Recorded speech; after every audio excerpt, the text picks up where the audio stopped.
For the record, once we go back to council chambers, I have no idea how I'm going to do this without snacks.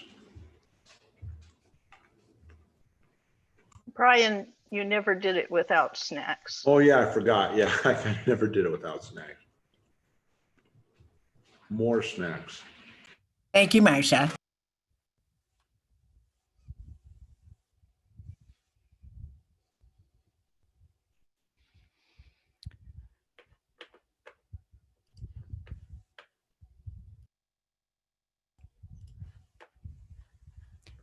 Mayor, you're ready to begin.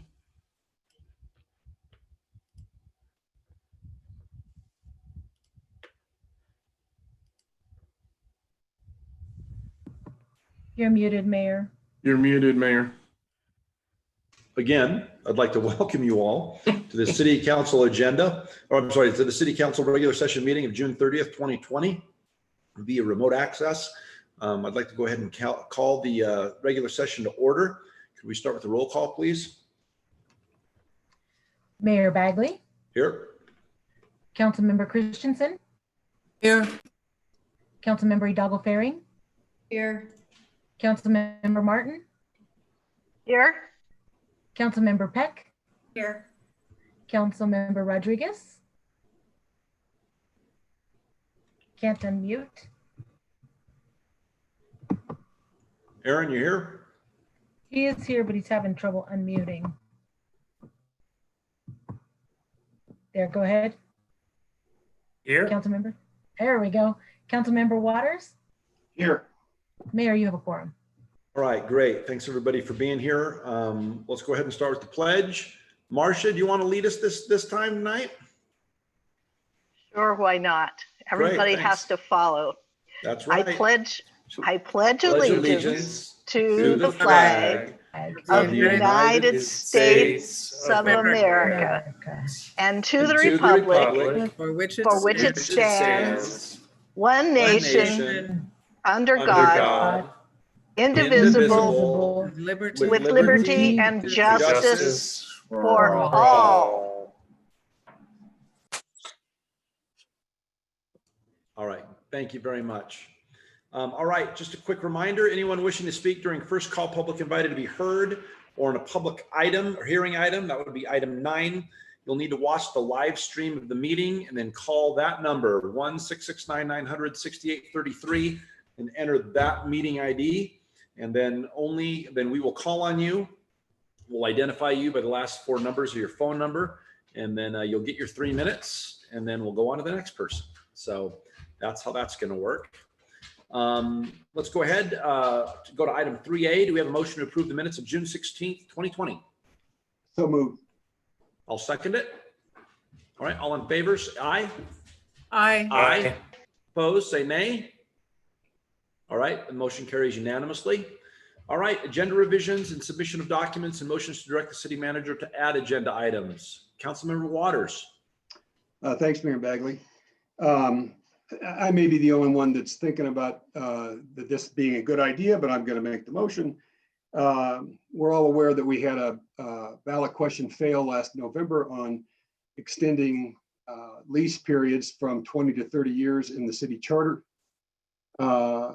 It seems to me that if there was ever a time when we ought to be more aggressive in the pursuit and the enabling of public-private partnerships, it will be in the post-pandemic, not post-COVID, but the post-pandemic period.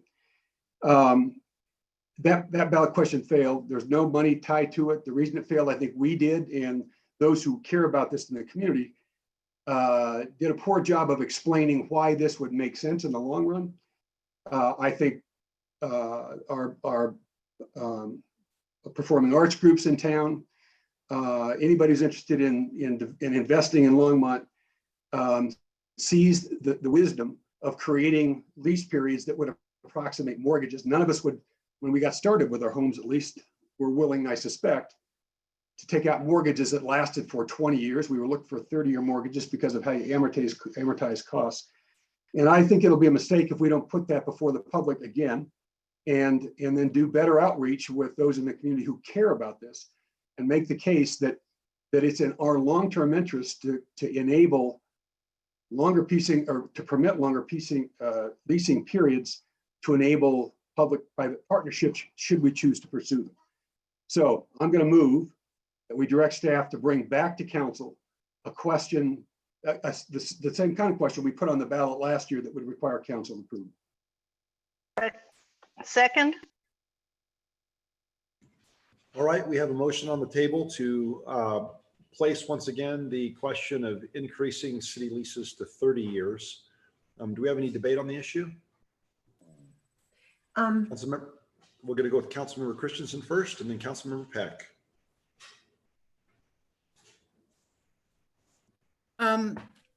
I do understand why, I think most of us have 30-year mortgages. I do understand this. I just question bringing it back before, bringing it back to a vote at this particular time when people's minds are on other things. And I would rather see it come back in 2 years when I think it has a better chance of passing. You know, I'm not opposed to it. I just don't think this is really the time. I understand why various people who want to invest in the city would like it to be back now, but given that it was already voted down just recently, I don't know that it's a wise thing to bring it back at this time. That's all I'm saying. Councilmember Peck. I agree with that, but my other concern is because you want to bring it back so soon is, are we going to be able to reach out to people and truly explain what it's about? I'm not sure that the public understood what this was really about. So I'm questioning the staff's ability, not their time-wise, the ability to reach out and market this correctly so that the residents actually understand what we're doing and why. So I do think with everything that's going on, perhaps we should wait. I understand it as well and why we should do it. I just don't want it to fail a second time because we haven't given it enough time or explained it correctly. So that's my concern. So I'm not going to vote for it right now.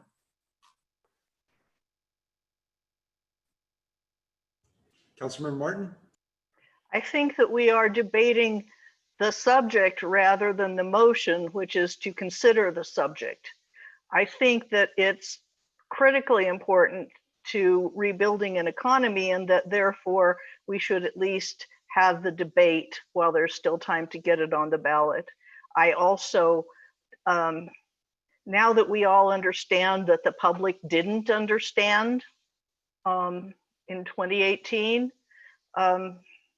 I think that it'll be a clean slate. I doubt if anybody even remembers because it seemed like such a puzzle. But if it's explained correctly, I don't think it'll seem like a puzzle. And I think everyone wants our economy back.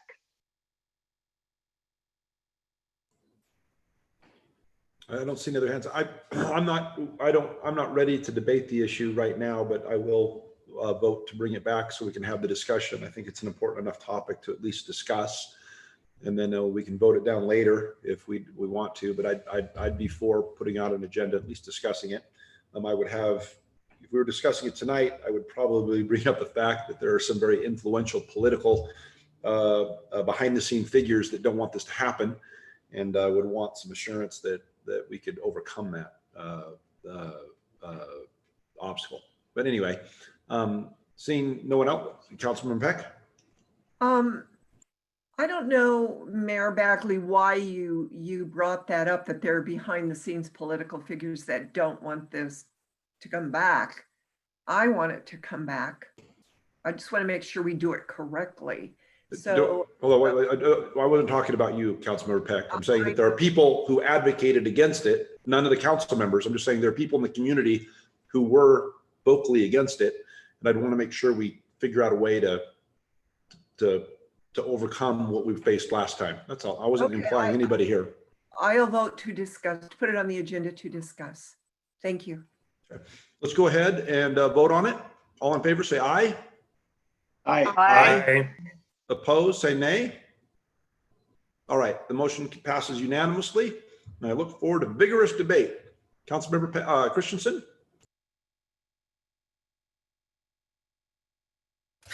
Sorry.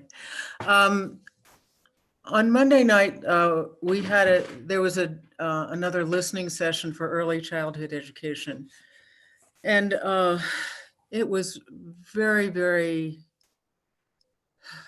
illuminating to me. And it made me realize how, we all are having very, very different experiences of this. And it made me realize how very different the experiences of people who have small children, people who are essential workers, people who are in the daycare industry are having a really nearly impossible time. And they could use some help. And I know we're spending our contingency money down, but that's for emergencies. This is an emergency. And since we have a bit of money there, even though it's not a huge amount of money, I would suggest that we contribute several $1,000s of that toward the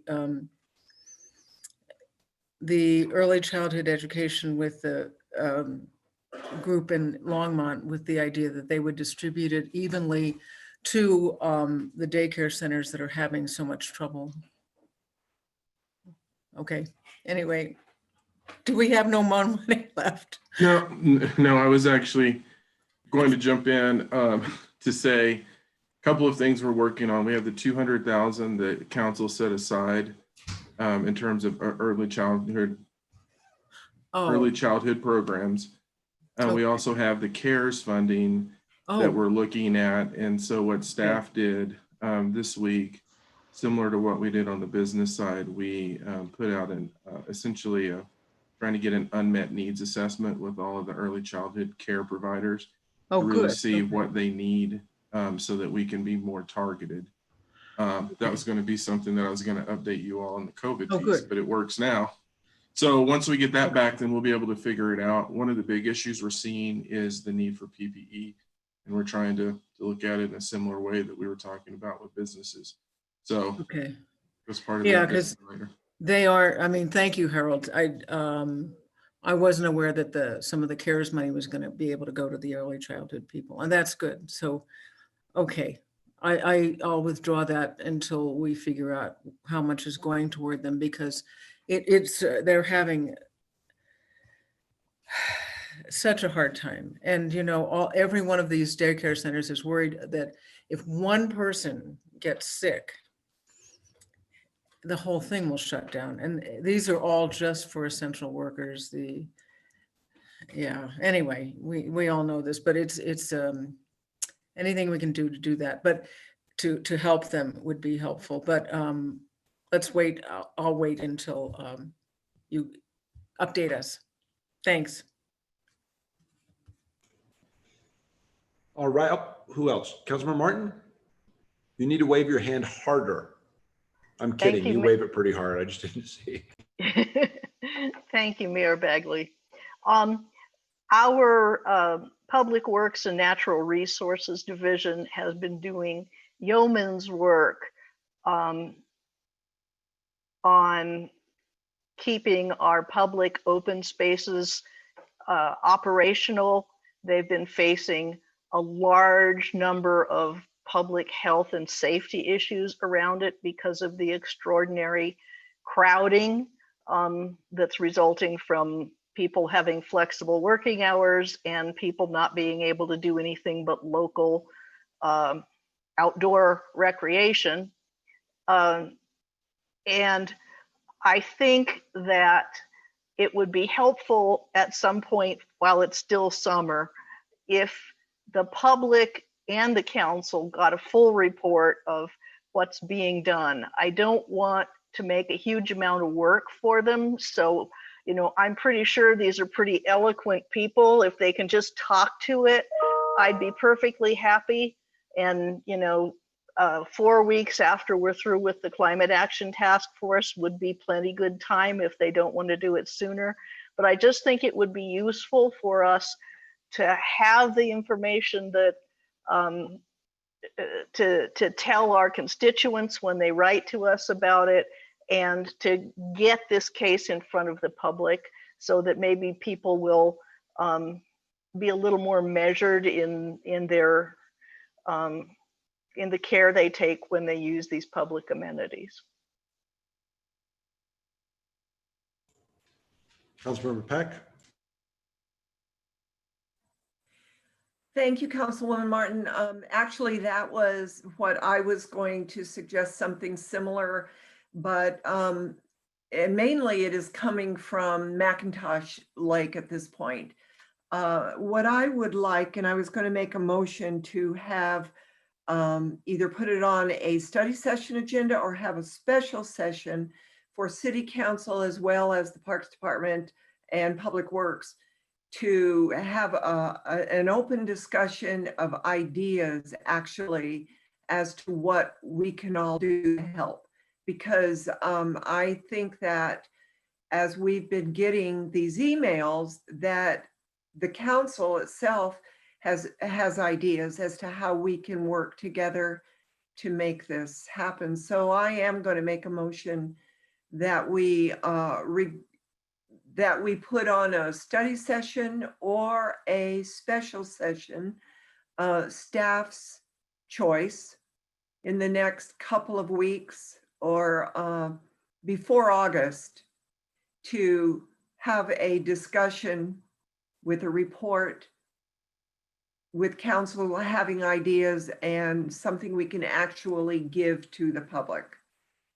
So that's my motion, that we direct staff to have either a special session or on a study session, a report and council input on what is happening to our natural resources and a step forward. I will support that and second it with the stipulation that it needs to be a study session, so it happens on Tuesday night when people are watching. Okay, I agree with that. I've noticed though, Councilwoman Martin, that when we had our other special session, because it is the COVID and people are at home and they're not working, that they're more tuned into tuning into another meeting on a different night. They're not as busy and they're at home. So that's why I wanted to leave it up to the city staff, because I don't know what they have scheduled for study sessions at this point. So I don't know. What do you think, Councilwoman Martin, since you're the one? Do you still want it to be on a Tuesday night? I prefer a Tuesday night, but I don't want that to be a reason to stop it, because I do think it's important. So, you know, again, I would like a goodly audience for it, because I think the word needs to be spread and people need to understand what the staff are dealing with. Okay, so I'll take that as an amendment to the motion that we have it on a Tuesday night. Thank you. And I do second. Thank you. All right. There's a motion and a second to bring back and have a discussion on a Tuesday night study session, the environmental impacts of what's going on out at McIntosh Lake. And I would assume that would also incorporate what we might need to do it out at Union. But Dr. Waters. I just want to clarify, is this limited to McIntosh? Now, I think there are issues that I'd like to learn more about from a staff perspective on at Dickens Park, other parts of the Greenway, out at Union. Yeah, I mean, certainly we've heard a lot about McIntosh and knowing what we're doing and what the options are, and idea generation. But I think we have issues beyond McIntosh, and it would be helpful to get a broader perspective on kind of what they are and levels of intensity, and because there may be different solutions or options that we ought to consider in each venue. Thank you, Councilman Waters, and that is why, and I probably didn't say it correctly, but I said our other natural resources, and I didn't name them specifically, but I agree with you. All right. And what the big question I was actually going to talk to Harold with this week was, it didn't seem to be a problem when Union was open. And so if we're now consolidating everything at McIntosh, I just want, anyway, let's go ahead and vote and we can talk about it and have staff come back and we can do it then. All right, all in favor, say aye. Aye. Aye. Opposed, say nay. All right, the ayes have it, carries unanimously. All right, thank you. Anything else from council? Mayor, I have just the reminder that we have sent out that substitute letter of agreement for item 8F on Okay. consent agenda tonight. All right, then we'll hit that 8F. Let's go ahead and move on to city manager's report on COVID-19. How are we doing, Harold? Actually, Mayor, we've got 2 items we've added that are going to be regular city manager reports. It's going to be COVID-19 and the housing authority as we move forward. Jeff Zayak is on the line and he's going to talk about some numbers, a couple of issues that you already brought up that we were, I was contemplating how we move forward and bring those to you all. When we talk about the great outdoors, what I would say is that was actually a topic of conversation today and my administrator's call with public health. We're not unique right now in the issues that we're facing in terms of the great outdoors and what's really happening. And in some ways, in certain cases, it's not as bad as it is in other areas because of the trailheads right now in the foothills and in the mountains are creating a significant issue for the county as they look forward, as they're trying to deal with it and the number of people they just have congregating in those spots. That's actually going to touch on some of the masking conversations that are coming out, some of the requirements that will be brought forward, or not requirements, but public information that'll be brought forward. In addition to many of the points you made when we talk about the issues that our public works department and parks and natural resources are having, they're not limited to actually McIntosh, where we're seeing similar issues at Union, similar issues at Dickens. We had a huge issue occur at Button Rock and just the number of people that we were having up there and where they were parking. And I think we've gotten a handle of those issues based on where we were early in this, to the point where we've assigned a police officer at, especially on the weekends, to both Button Rock and Union. And then we have a roving police officer that's working at McIntosh and Dickens. You all know that we obviously had to close the bridge because folks were jumping off of the bridge and we knew that the water level was going down. Just to give you a sense of the types of issues that we're chasing, even after we gated it and closed it, we still had issues with people walking around and climbing the bridge and still trying to jump off. So what I can tell you is generally we're chasing these issues all over the community right now. And then obviously, that's in addition to the normal items that we're working on. So I appreciate the opportunity for us to bring that back. We're probably going to bring it back at the next study session. I know David and his group have been compiling that and working on these issues.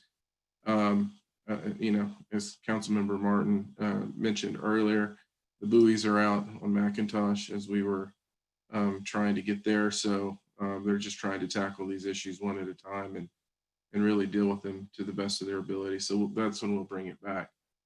At this point, it was a day of change in terms of some of the items that were released, and the governor was talking today about protect our neighbors and what that's going to look like. Jeff will obviously touch on that in his presentation.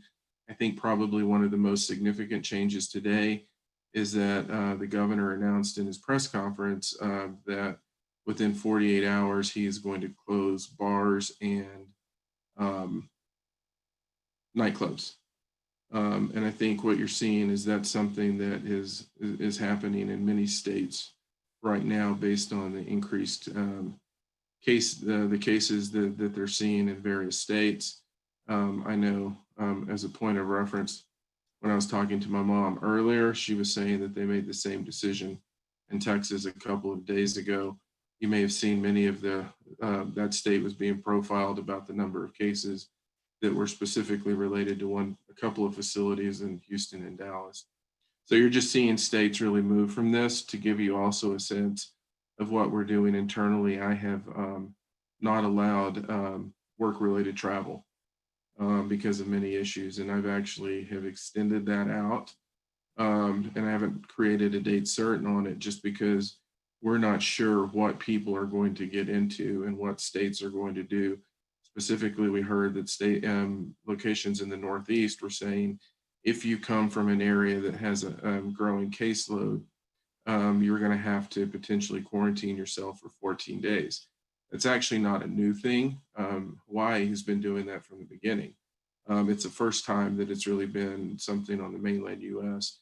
And so we're just going to continue that in terms of work-related travel based on, we don't want people to get stuck. We don't want people to go somewhere and then find out they have to quarantine. So we're managing all of those issues internally as well. And we're trying to work with Jeff and his staff in the county as we all try to understand what protect our neighbor means and when we can get in there. And I'll cover some points after Jeff's presentation. But generally today was another day of change, and we don't understand it all, and we're going to work to try to understand it in the next couple of days. Jeff, are you ready?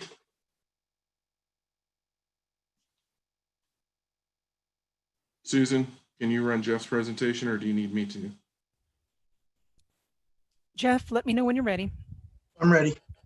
You can pull up that first slide. Thank you, Harold. Thanks, Mayor. Thanks, council members. Appreciate being invited back. What I'm going to do is run through the latest data updates that we have. It'll be similar to what you saw last time. And then on the end of this, what I did was I added a Protect Our Neighbor update. So I wasn't able to see the press conference today with the governor, so I didn't hear the details, but I did see what was sent out in writing. So I'm going to cover those pieces with you, let you know what I'm seeing and when we might be able to move to that next stage.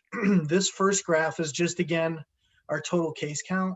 So we're at 1,392 in Boulder County. We have not seen much change in the number of people that deceased. And again, the majority of the people that we've seen deceased in Boulder County have come from long-term care facilities. I will talk on a slide as we're coming up, the work that we've done to really put some supports into those long-term care facilities, which has really decreased the numbers. So the next slide. One moment. There you go. There you go. This is the number of deaths in Boulder County. The orange represents long-term care facilities. The blue represents others that are not in long-term care facilities. And as you've seen that I've presented before, that is consistent with what we're seeing in terms of data across the country. Definitely the largest percentage of the impacts are associated with our oldest percent of the population. And it's also critical why we need, as we move forward, we need to make sure we're doing everything we can to maintain support for that critical population. If you looked at our hospitalizations, you would see that the majority of people hospitalized are going to be people above 50 years old, but the graph really jumps up when you start to get above 70 years old. So that's our population that's most at risk, and the population that we definitely need to pay attention to. Next slide.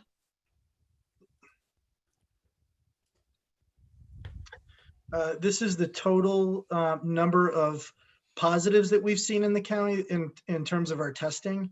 And again, what you'll see here is that early on in this process, that orange represents long-term care facilities. We had significant outbreaks that started right after we got into COVID. And it was, when they're in those facilities, really difficult to control, as I've said before. But with a lot of work, both from our staff as well as from the directors and the staff in each of those facilities, we've really been able to get the spread of the disease under control, and those facilities are doing really pretty well. Next slide. This is our 5-day average number of new cases. And what you can clearly see here is that spike, which is associated with what I'm guessing you've all heard about. And that was the outbreak that was associated primarily with parties that were up on the Hill during the last week of May and into the first and second week of June. We do have that outbreak under control. As you can see, our cases are continuing to decline. We are not seeing any other outbreaks in the county that we are not able to effectively control quickly. So the majority of the challenge here, and this was a pretty major challenge for us, just to give you an example, and those of you who are tuned into this, for every positive case, it generates roughly 5 contacts of people who were associated with that case. That's the average. For every positive case investigation, it's 2 hours. For each of those 5 contacts that we have to investigate, it can range anywhere from 30 minutes to 2 hours, depending on the complexity of it. So that generates a lot of work in a very short time, and it's why it's so important as we move forward with Protect Our Neighbor, that we have the ability to control the spread of that disease. So again, that's the majority of what you're seeing in that spike right there. Boulder County, as I had reported in the previous weeks, has been doing really well. Really appreciate everybody that's been really working hard and sacrificing to keep our numbers low. And this is an example of what can happen if we don't pay diligent attention to that. Next slide. This is a really busy graph, but what I want you to pay attention to here is that the bar in red is Boulder County. So you can see that we popped up when we had the outbreaks. We're now on a decline. These other lines that you're seeing are the Metro Denver area. And the point here is that you can see that there is increasing cases across the Metro Denver area. None were as significant as ours. Our graph, our peak was higher than the peak at any point during COVID with this outbreak associated with the Hill. But there is increasing cases across the metro area. We are seeing in general those numbers between the 20 and 40-year-olds, primarily, with a concentration more so in the 20 to 29-year-olds. So that is part of what we're seeing across the nation as well. It's part of what Harold just talked about and what we know we need to focus on as we move forward. Next slide. This is our total testing. And what's important to note here, one of the Protect Our Neighbor requirements is that we have the ability to test up to almost 500 cases per day. We easily have the ability to do that in Boulder County, so that is not a challenge.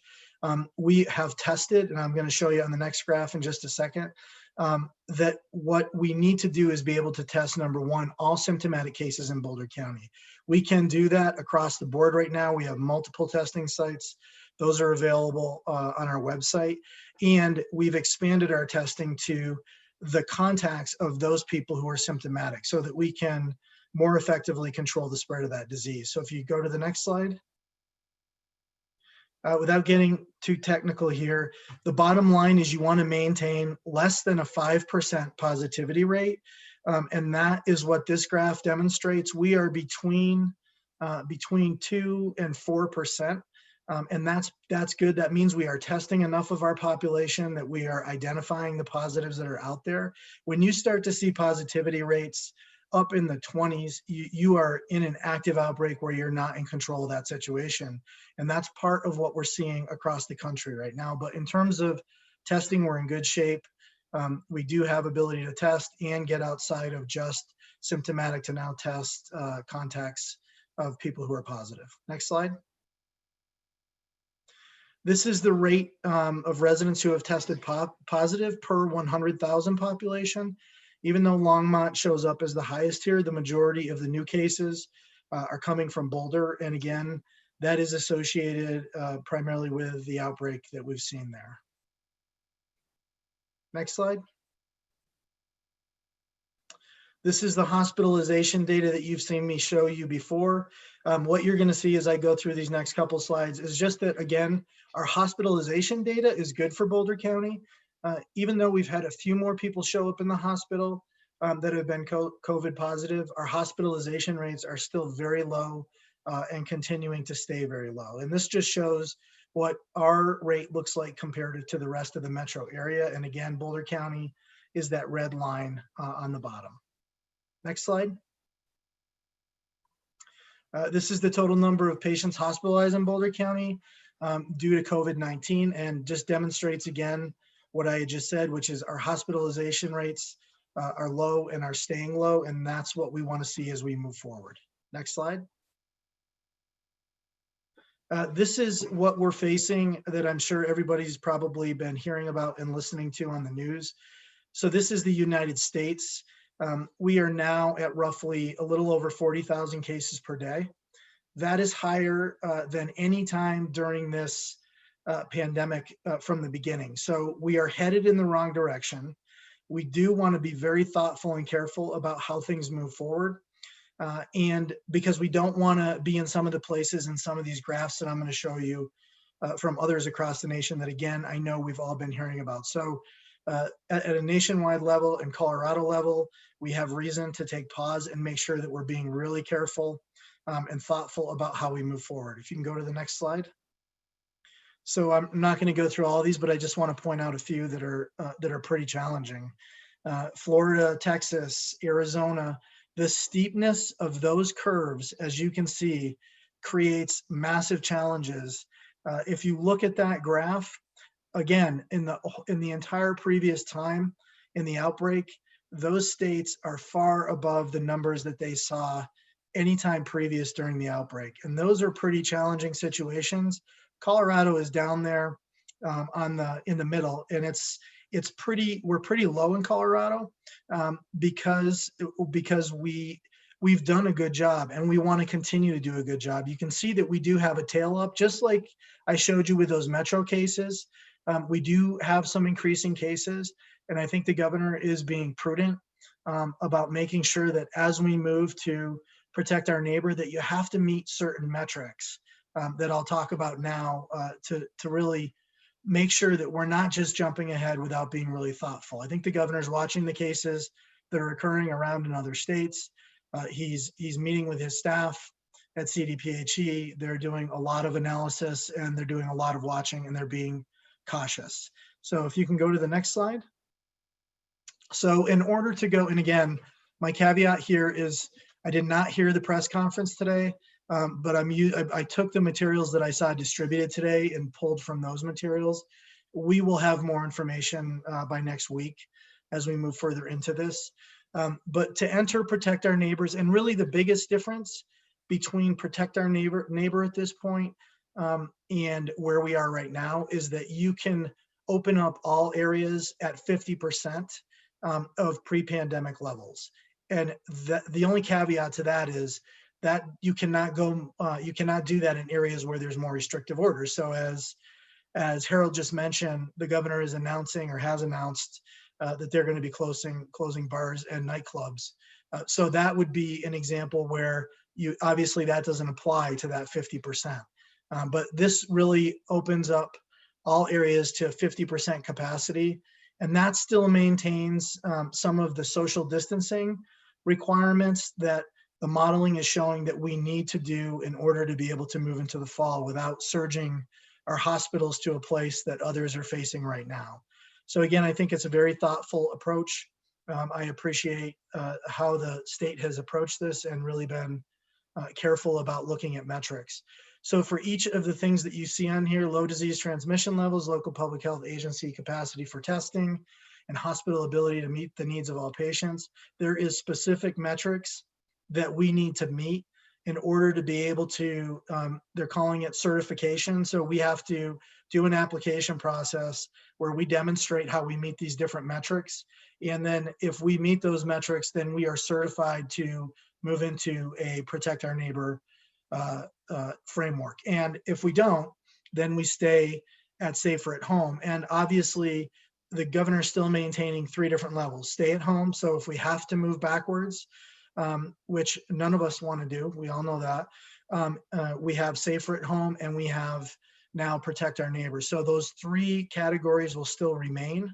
And then there will be counties that are at different levels depending on whether they can meet the metrics in these areas or not. Next slide. This is additional requirements. Each county that applies has to have a mitigation and containment plan that describes what they're going to do if they start to fall out of the compliance with the metrics that we had to meet in order to get into compliance. That includes things like, just as an example, really a lot of this is based on that case containment. So we can lean on, we have mutual aid agreements that allow us to lean on our neighbors, on the state. The state has brought in, as I'm sure you've all heard, a fair amount of AmeriCorps folks who can do contact tracing. So again, I think our state has taken a really proactive and careful approach to moving this forward. And that is part of what we would need to do in order to move to this next level and to make sure that we're staying within that next level. These components that you see here about how it must be approved are new components, which I think, again, are thoughtful. This needs to be approved by all local electeds, county commissioners, mayors, hospitals that serve in our county, law enforcement and emergency management across the county, and the local public health director.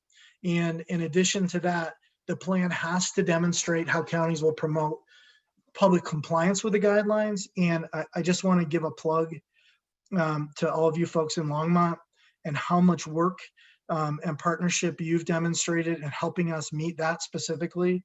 Harold and his staff have been wonderful. They've been at the table with us, really working through challenges when we're running into them. Police department's been completely supportive, and as has your staff with the educational approach as well. So your commitment to this is going to help us make sure that we can move forward based on that. And then how counties will increase mask wearing. We did extend our mask order indefinitely. And when I say indefinitely, we will continue to obviously look at the mask evidence. The mask evidence is getting stronger. And there's more demonstration that masks are reducing the spread of disease. And that is going to be, as you see here, one of the requirements is we have to demonstrate that we can continue to do that. We will be also doing a monthly monitoring. We have set up a monitoring program. In addition to the surveys that we're doing with our businesses to ask some of these questions, we're doing on-the-ground monitoring across jurisdictions on a monthly basis. That includes looking for our businesses, as an example, following social distancing requirements, and are they following masking requirements? We're looking in different cities as well as the county, and we'll continue to use that to help guide education efforts. So when we run into hotspots, we already have a team that's in place that includes some of your staff from code enforcement, as an example, that are meeting and talking about where are these hotspots showing up and how do we make sure we're dedicating more education and support to making sure that we are actually following it. Our mask assessments have been very positive. We haven't done one in the last 3 weeks. We will be doing one next week. But the last one that we did was demonstrating that we have a very high compliance rate with mask wearing, which has been great. And then the last thing is how will we have to demonstrate how will increase influenza vaccine uptake. And of all the years of how important that is, this one is critical. If you think about the symptoms and the requirements for having people stay home when they have any kind of symptoms that look a lot like a lot like COVID and influenza together, those have similar type symptoms. So having people get influenza vaccine this fall is going to be critically important. And the state has made some money available to local public health agencies to support more education and outreach around that. So I believe we'll be able to meet all of those things based on things that we have in place right now. But just note that it will need to come to local electeds to submit the application. And that's all I have at this point. I don't have any other things. I guess the only other thing I would want to emphasize to everyone that's listening in here is our ability to really control the spread of this disease. We all know we don't have enough people to assure there's enforcement everywhere. We don't have enough people to do education in every single place where people are out in our communities. It really does come down to each one of our individual responsibilities to do everything we can to maintain social distancing of 6 feet from each other. That will help us stop the spread of the disease. Where it's difficult to do that, wear a mask is making a difference. And if we can continue to do that, we can continue to keep our numbers down.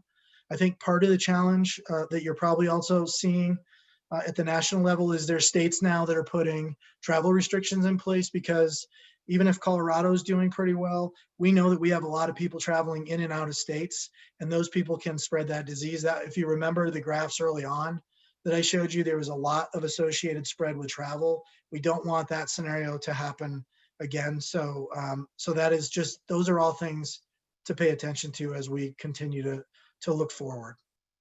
I want to thank you all. Thank you. Councilmember Christensen?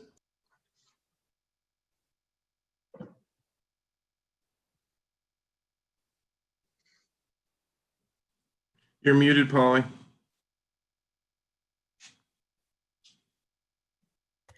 I thought I did. Jeff, thank you for your leadership on this, and thank you for your kind words about our staff. Our staff and the police department work really, really hard, and they're under huge amount of stress right now. So one thing I am wondering, I realize that Weld County is not considered, I guess, part of the greater Denver metro area, but not to be snotty about it, I'd like to see the statistics on Weld County, because I think it would make us look good. I just think that would be interesting to look at. The second thing is, as you mentioned, there are states that are putting restrictions on people who travel out of the state.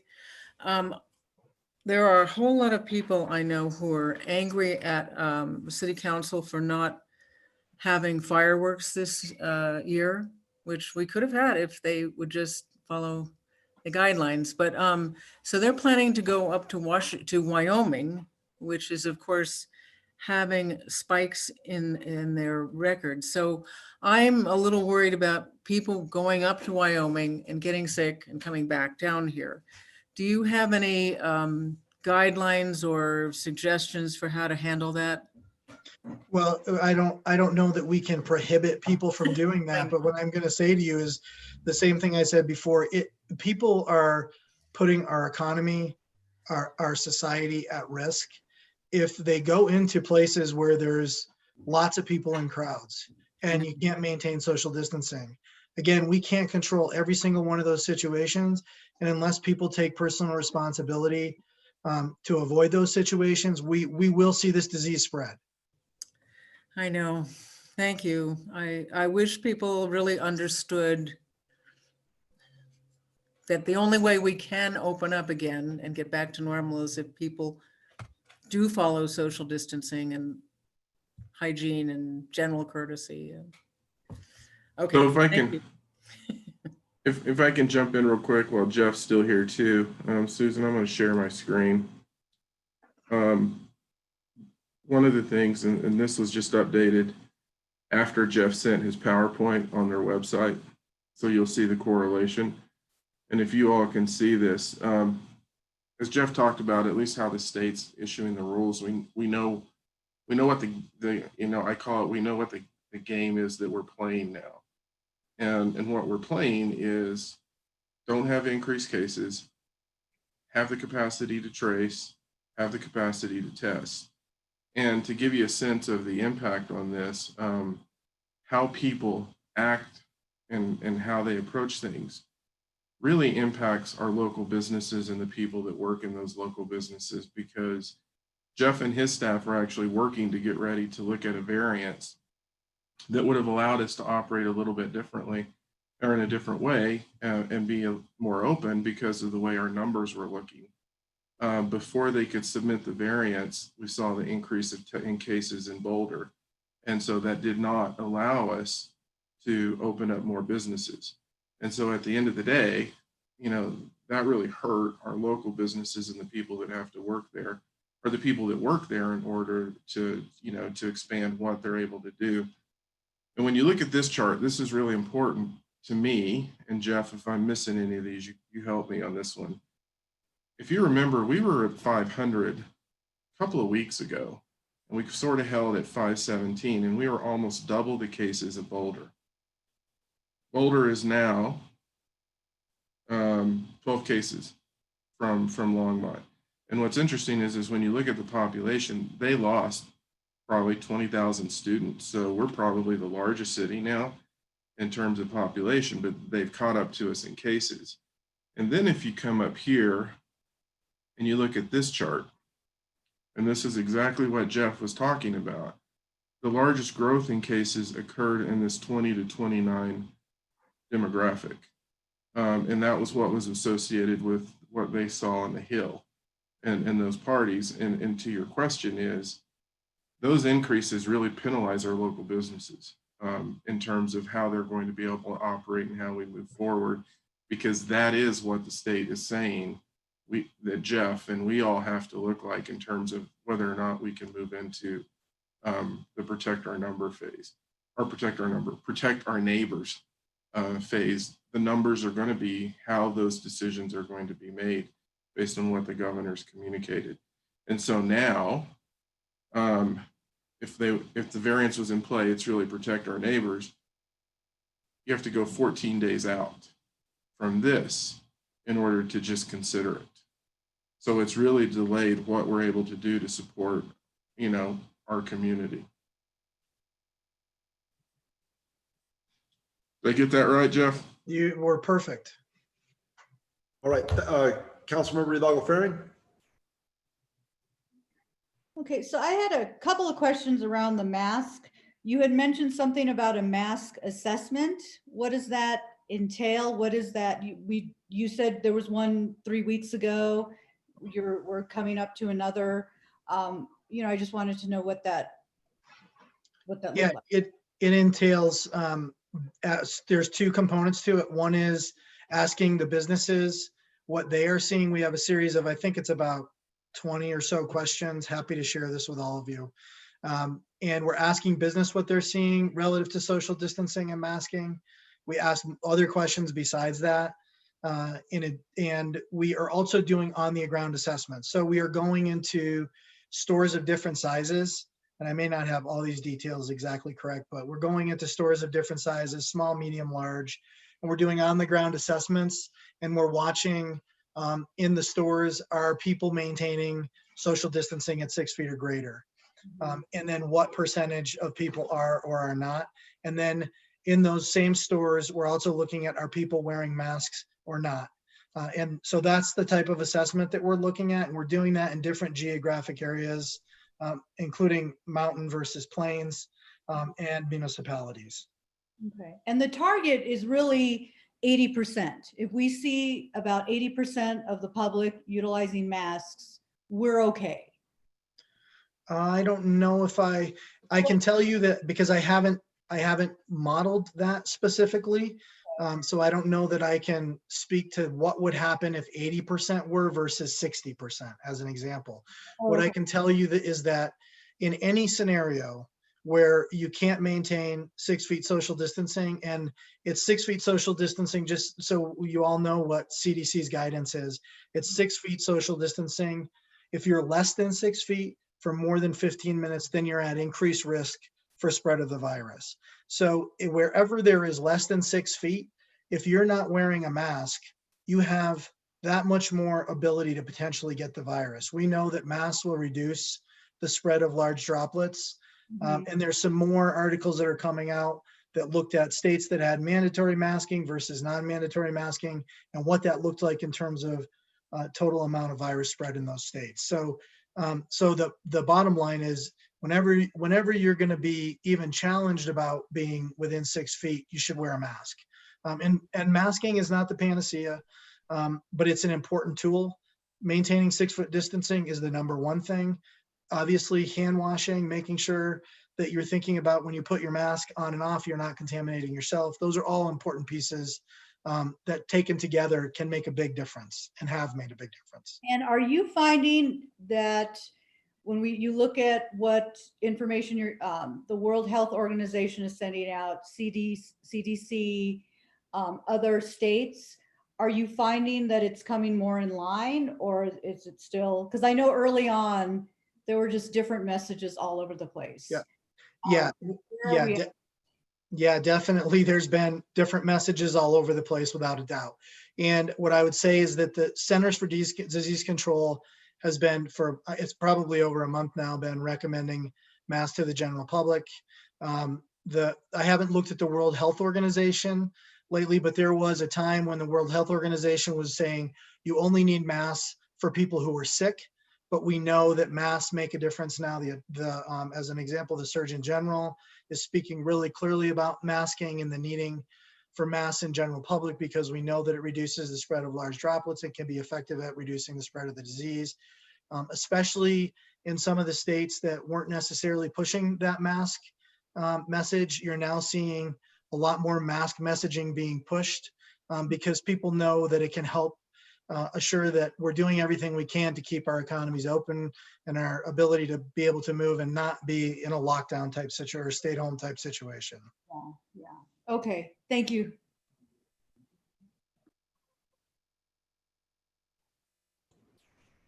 All right, Harold, what else do we need? Oh, sorry, Dr. Waters, didn't see the hand. Thanks, Mayor Bagley. Jeff, just building on the conversation you were just having, we continue, you wouldn't be surprised, I'm certain you do as well, get a fair amount of incoming messages about how dare you require, even though we're not requiring, right? I mean, there are explanations that come from the county about masks and under what conditions.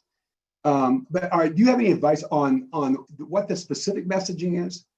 I mean, this is, since it's voluntary for the most part, because enforcement is so difficult, are there any messages that are more persuasive than others?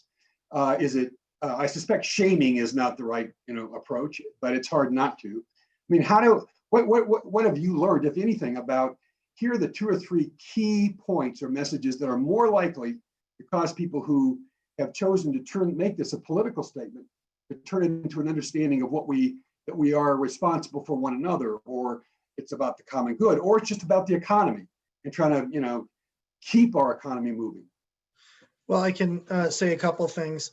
So there is some people, and we do get that same feedback as well. There is some folks who, for whatever reasons they have, just don't believe that masks are an effective tool. And even when we provide messages and we show information, it still is not very convincing.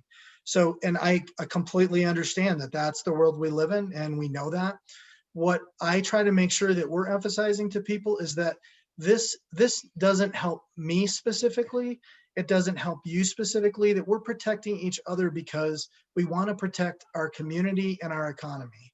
None of us want to go back to a place where we're having to shut things down. That's not good for anybody, and we all know it. And that's the message that we keep trying to get to people. I can tell you that our chamber is 100% behind, both our chambers are 100% behind this. We've been working with the chambers who have been emphasizing the same thing. The importance of social distancing and masking helps all of us. And when we don't take responsibility for that, we can see outbreaks that occur that then put all of us at risk. Not just us individually or our parents or our grandparents, but again, our society and our economy. So I think it's really important that we continue to emphasize those things, and it's up to people's individual behaviors. They're the ones who are going to make the difference. And again, I just want to say thank you to so many of the people who have really worked so hard and sacrificed, because our numbers outside of that outbreak were very positive and have remained completely positive, especially comparative to the metro area. So we can do it together, and this is not forever. We're going to have a vaccine at some point that's going to be available, but we do need to be diligent in the interim. Mayor Bagley, can I follow up with one more question to Harold? You can. Harold, when we get questions, because we do, I just got an email, just before the council meeting, expressing concerns about enforcement. Where are we with enforcement? Are we still in an education phase? Will we always be in an education phase? Is there a point with individuals where it's no longer education, but people do get cited? Have any people been cited? Are there places that we are paying more attention with more vigorous enforcement than other places? Just give us the gestalt and what we should know and how we could help the community understand what can we do and what can't we do with respect to enforcement. Yeah, so I think generally what I would say, and Jeff's talked about this, and this was also the topic of conversation, If you talk to any of the administrators, what you will see is we just don't have enough bodies to be everywhere to enforce everywhere. But what we do try to do is really target that. So you heard me say on the weekends, when we do see certain upticks, we are devoting officers to assist our parks and recreation staff. And, you know, a big shout out to those folks, because we're asking them to come in for overtime to help us on these items. And so we are specifically placing folks around McIntosh, Union, Dickens, and Button Rock, as I said earlier. We are still trying to really approach it from an education standpoint, because we're also finding that actually we get more compliance with that approach than, you know, just issuing tickets, because all you do is really then create a situation where people become more entrenched in their position, and try to talk to them about, well, here's who you're really impacting.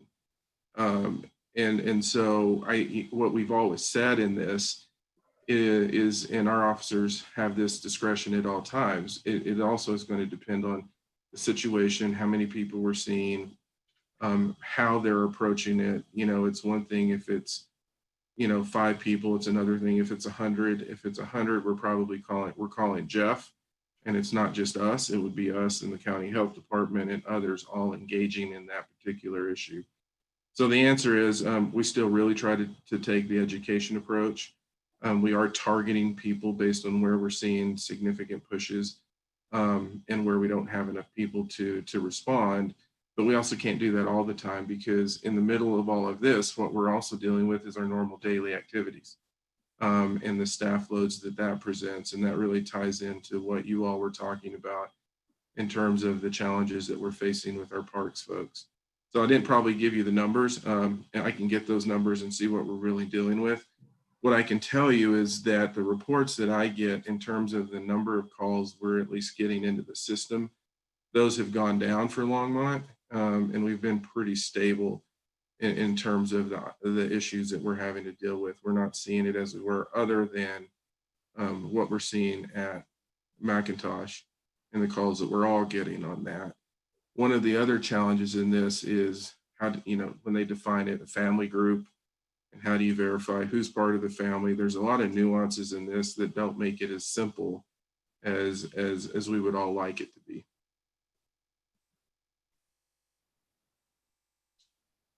All right, Councilmember Peck. Thank you, Mayor Bagley. I just want to say, because there are probably more people watching at this point in the council meeting than later during the comments, is that for those of you who think Longmont doesn't have the right, that we shouldn't be enforcing or telling people to wear masks, I want you just to look at the country. New York, Connecticut, New Jersey now have banned travel from Florida.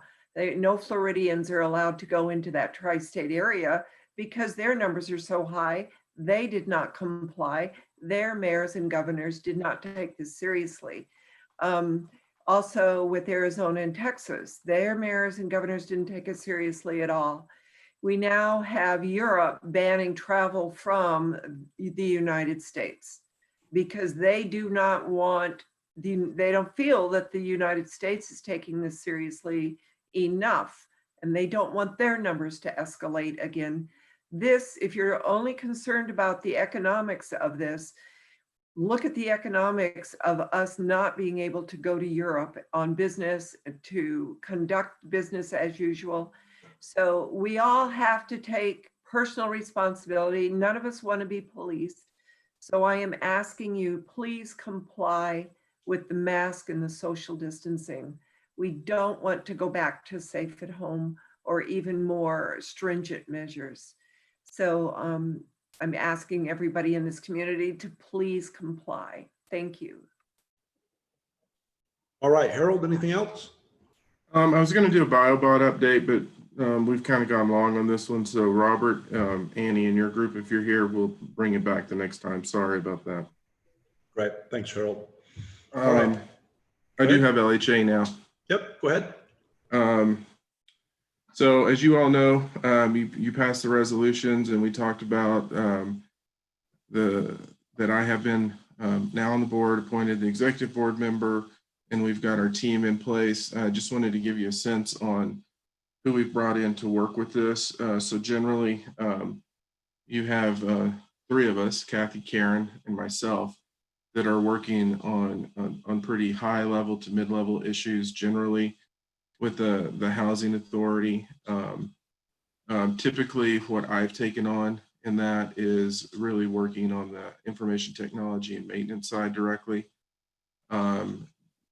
Kathy is really working finance construction. Karen is taking the organizational and residential culture and operations. Obviously, all of those at different times, I'm getting briefed on it by everyone in terms of the work that we're doing. Jim Golden is coming in and out, advising on our finance components. Jim's going to be more involved with this.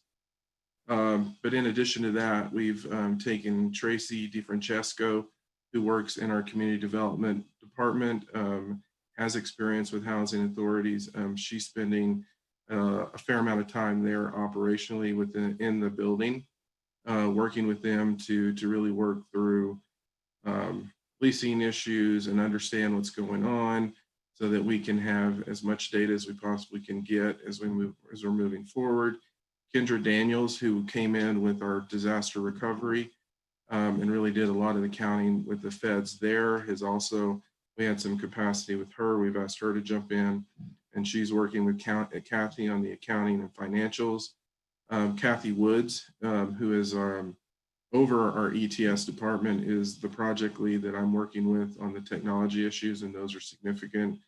Jeff Cedars working with the facility maintenance group as we do this. And then we put together a team of Michelle Waite, Carmen Ramirez, Ellie Berto, and Karen, and I'm probably missing other folks, really on the residential organizational issues. And then our public information team with Steph Bergman and Marika are really jumping in to help us get that information out. At the moment, we're still really in triage mode in terms of the items that we're dealing with.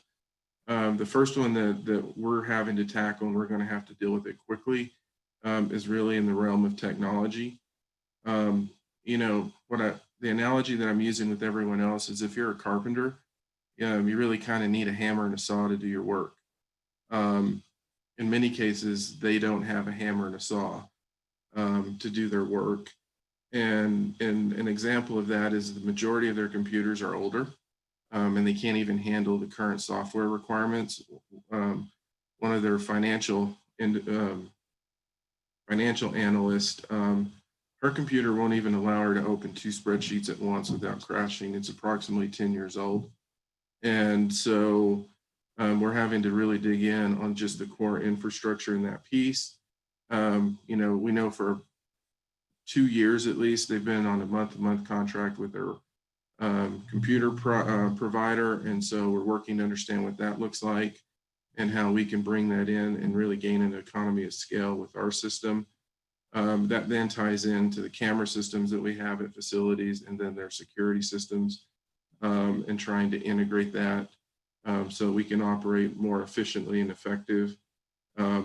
Instead of having multiple internet providers, we want to be able to take it to one, and multiple phone carriers.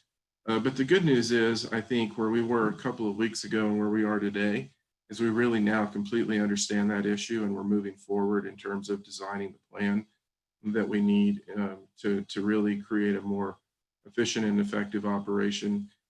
Building maintenance, you know, it's interesting as we talk to them. You know, we know there's not an ongoing maintenance plan. There's no ongoing capital replacement plan. But in terms of the maintenance supervisor, you know, what I would say is he just doesn't have time to deal with it based on the staffing levels. And so definitely have had some good conversations. That's where we're going to go in and help them and try to bring those things together. Based on the audits that we've seen and some that have come in, you know, one of the things that we're doing is we're going to bring our city's personnel rules and purchasing policies and establish those and put those in place so that we can ensure that we're in compliance with federal and state requirements in addition to the audits that we've received. And then at another foundational level is really bringing in training for the folks that are in various positions. because we've also seen that that's really been an operational issue where folks weren't necessarily trained appropriately to do their job. And you know, again, that's another issue that's really foundation to the organization. So, you know, generally, Kathy made the comment to me earlier. She's like, "Are we going to give them good news?" I think in many ways this is actually good news, because in a fairly short period of time, the team's been able to come in and really dig in, and we can set courses that are, you know, directions we need to go in on all of these issues, and can start moving on that. And then in the middle of this, kind of tacking on to what we talked about with the COVID, where we still have our daily issues we need to deal with, we had the suites get hit by lightning last week. And so then you have a situation where you're trying to do this work. Now you have air conditions going out, microwaves going out, ranges going out, telephones. And so you're trying to very quickly circle around that and deal with it. And I think that's where you really then start looking at capacity and capability. And so in about 2 to 3 days, yesterday, by the end of the day yesterday, everyone that was without an air condition, we actually had the portable air conditioning units in their facilities. We got the adjuster to come out, and so we're really looking on that broader replacement piece. But those are really things that occur that we're all heading this way, and we all just had to kind of stop what we were doing and jump in and start dealing with this issue as a team, and it worked well. I mean, again, so that's a positive thing, seeing how you move through these challenges and how you can get through it. And I was really happy with the way everyone came together to deal with that issue. On another note, in terms of the main office, we're looking at a soft opening next week, an official opening the week after that. The big thing that we're challenged with right now, and this is again where we're tapping into other resources with Michelle Waite, Dan Eman, and then Eugene and Liz in the attorney's office, is really start understanding the rules regarding our multifamily facilities, and specifically those facilities that are for older adults, in terms of how we can open those. Because as you saw from the presentation, they can be challenges related to the COVID world. And so we haven't made a decision yet on those facilities because we really want to understand the orders, understand the risk before we make a decision. And like many decisions I've had to make recently, some people don't like it. But at the end of the day, you know, our responsibility is for the health and safety of the individuals that live in those facilities. And we're going to make a prudent decision on that. So we'll know more in the very near future. I'm going to turn it over to Kathy really quickly, so she can give you the good news, because Kathy actually has a lot of good news on things that we've been able to deal with that were challenging. They were opportunities, and she was able to move through those with her team. Kathy? Hi, everyone. So the best news that we have so far is, as of about a couple hours ago, we are 100% leased and occupied at Fall River Apartments. So we met our goal of having that done by the end of June. Staff did just a fantastic job in moving through those units as soon as we were opened up and people could start going back in and looking at units. So we can start our qualified occupancy July 1, and then in about 3 months, that shows our stability, financial stability at the property, and we can convert everything to a permanent loan structure. So that's really excellent news.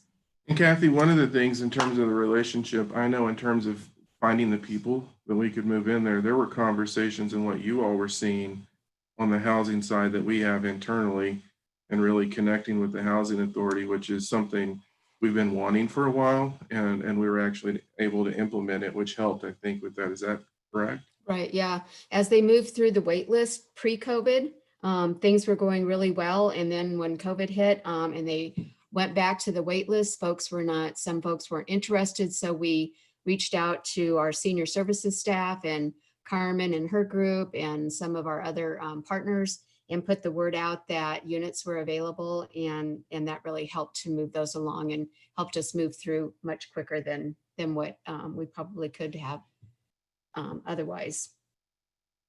On the other properties, we have been working diligently on getting vacant units on the market and rented. As of the middle of this month, we had 23 vacancies. I think this is what we reported to the LHA board at their June 16th meeting. We had 23 vacancies for a 22,500 rent loss. And as of today, we're down to 13 vacancies for $14,500 rent loss. So those are moving through pretty quickly, and we're starting to get a rhythm for turning those units. We are reviewing leases at all the properties to move to a more uniform lease that meets all federal and state requirements. We've been reviewing the rent structures to ensure that they're compliant with all the different funding sources, and that we are moving rents up where we can and where we need to, and just making sure that we're following all the requirements. We've been also reviewing property budgets to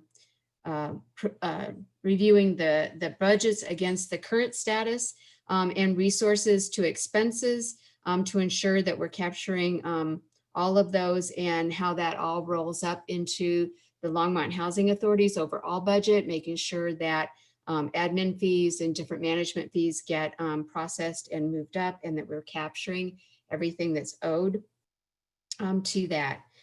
So there's been a lot of work, especially Tracy's been working a lot on ensuring compliance with the rent structures and the resources on every property. And we're slowly making our way through that. On the Aspen Meadows apartments refinance and rehab, that is back on track. I think we reported maybe last time that we had lost our investor. They pulled out in the middle of the COVID, and we were able to find, get down, Manny, sorry, dog. We were able to find another investor. We've been working on all the paperwork that they require, that we're going through everything again with a new investor on new forms. We're confirming pricing and construction schedule with the contractor that we have on board. We have had to change because now we're not going to close and start the rehab until probably mid to late October. So we're moving the whole schedule from starting on the exterior. If we could have started in July, we would have done a lot of the exterior work and then moved to the interior. We're going to have to flip that. So we have to reschedule everything and figure that out, and the impacts on the residents. And we're working on a relocation plan for those residents, because some of them won't be able to stay in place when the elevator gets replaced, or when the windows are going in, or when their units are being worked on. So I'm trying to figure all that out. We have been working with our city purchasing staff to get us quotes for motels, costs of motels if we have to move people in, moving pods to have on site, and also I guess that's the three things that we've been working with them on. And Molly O'Donnell from my staff is taking on the construction oversight. So there'll be a contractor, they'll have a project manager, but she's going to serve as the LHA's project manager to make sure and look out for the interests of the housing authority during all that, and has already started work with the contractor and getting everything set up. We've also, a unique thing that I don't think they've ever done before is we were bringing in our maintenance staff to look at some of the specs, things that are spec, to see, does that make sense to them? Do they have something else that works better in the other properties, that we can get some economies of scale by speccing all of the same AC units in every building, eventually get to a point like that. So then we've got some efficiencies, and we can purchase ahead to a certain extent and be able to move forward on that a little bit more quickly. And then Cameron from our facilities management staff is also helping to review some of those things. And then finally, I wanted to report on the voluntary compliance agreement, our fair housing and ADA agreement that we had with HUD, the Housing Authority had with HUD. It is a big agreement, and there's a lot of work that has to be done around that. We have submitted all of the required updated policies to HUD for their review. So they're all with HUD for them to review. They'll get comments back to us and we'll go back and forth probably a couple times on getting those all up to date. And then we can disseminate those out and make sure everyone's following the same reasonable accommodation policies, grievance policies, all of the things that comply with fair housing. And then we're going to need to start on a unit by unit, building by building inspection, putting out an RFP for a architect or a consultant to come and help us implement that by inspecting all of the buildings in the unit and then telling us what meets ADA code and what doesn't, and how can we move forward with that. We will probably link that. We saw some economies of scale if we link it with and include in the RFP to also do a capital improvement plan and a maintenance plan for each building as well. Get two birds with one stone kind of thing for the same pricing or the same under the same contract.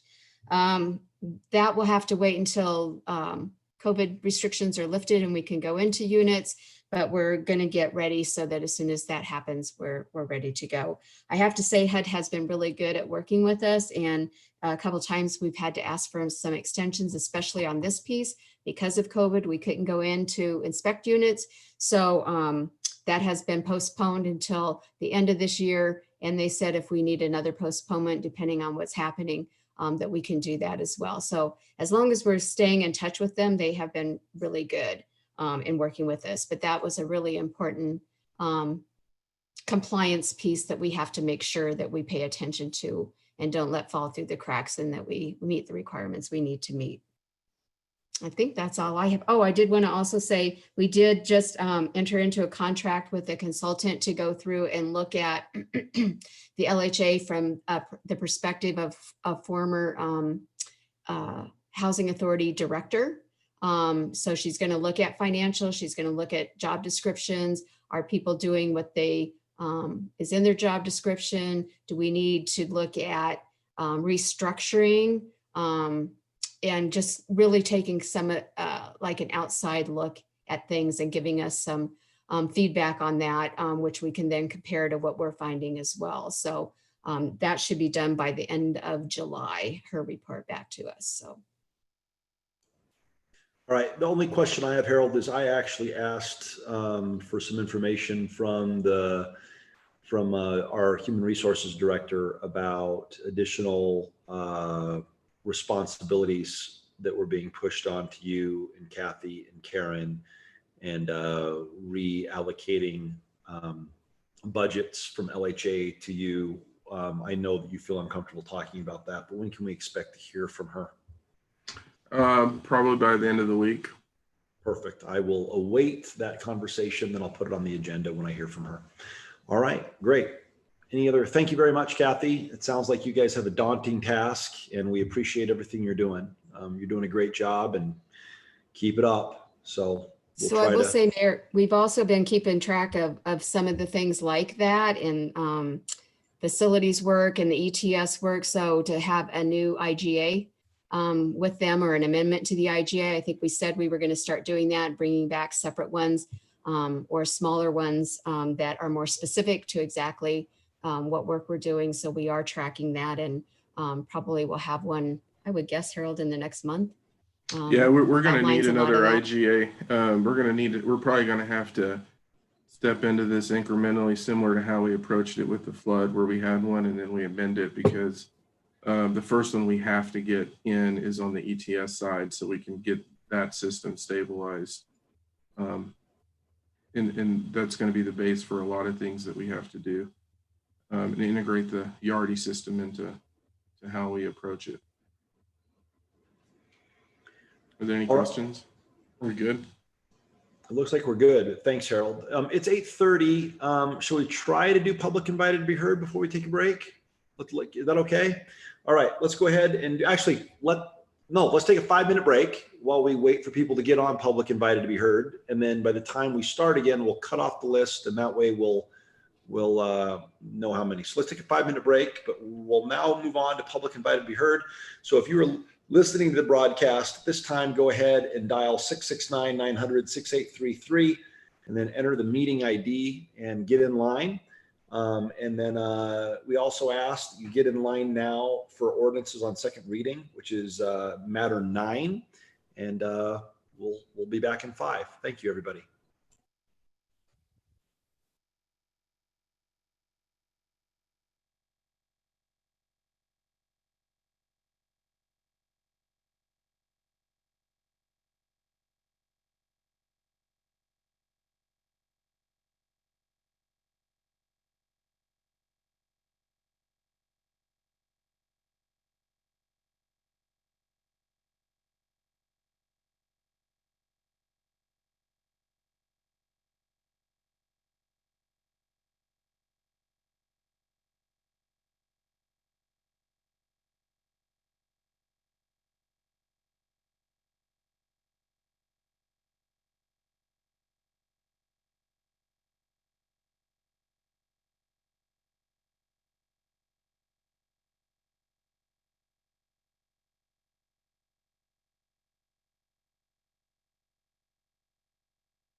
Mayor, we're ready for the public invited to be heard when council's ready. All right, let's go ahead and if you can hear my voice, let's get back on. There's 4 of us here. There's 5.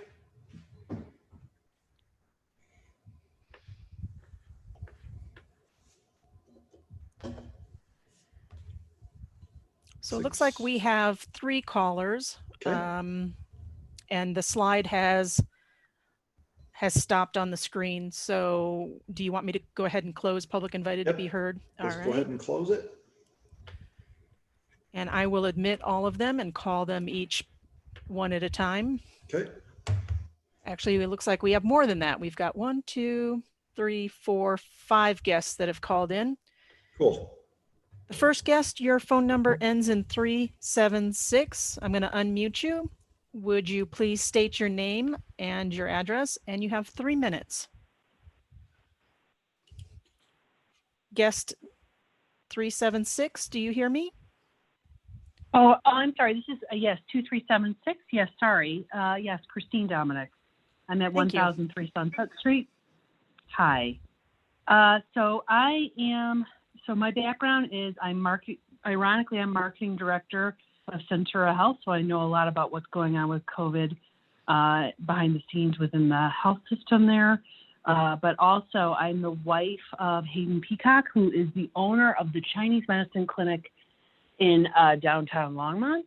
So I wanted to express my concerns in regards to the parking and the closing off of lanes on Main Street. And the 2 concerns that I have are his clients specifically. So he sees a good bit of individuals who are older. And if you know about the circumstances with COVID, that, you know, there's a lot of restrictions in terms of moving around. And I can talk about anecdotally with my own mother, her being restricted from the activities that she normally would do as an older retiree, to the point where there's mental health implications of that. So by closing off the parking and Main Street significantly is going to really make it challenging for his clients to be able to access his clinic because they are utilizing his services in a safe way to be able to get care and be able to interact with somebody that can provide that care. Both, you know, he's acupuncture, but also from a mental health perspective. The other concern that I have is just logistically with the closures.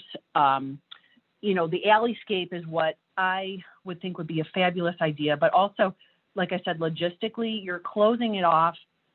My concern is having outdoor diners not wearing masks and then having these other people moving about on the street, on the paved area with masks. And you've spent a good bit of time talking about concerns with masks and unmasking.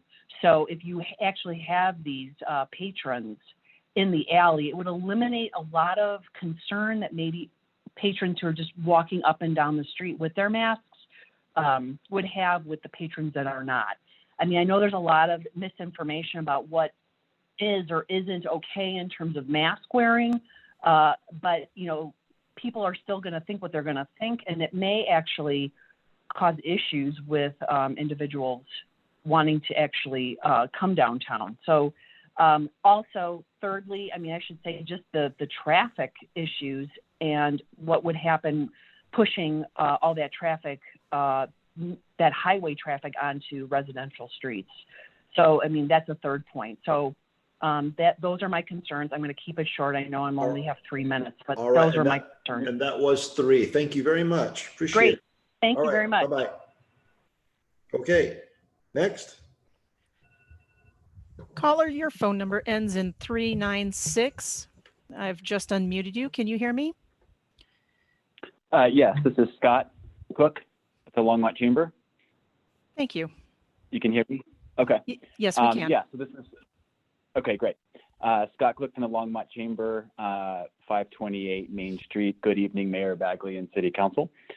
The Chamber recently took a position to support the LDDA's request for lane closures on Main Street to expand public space in the downtown for pedestrians, cyclists, and additional space for restaurants and businesses.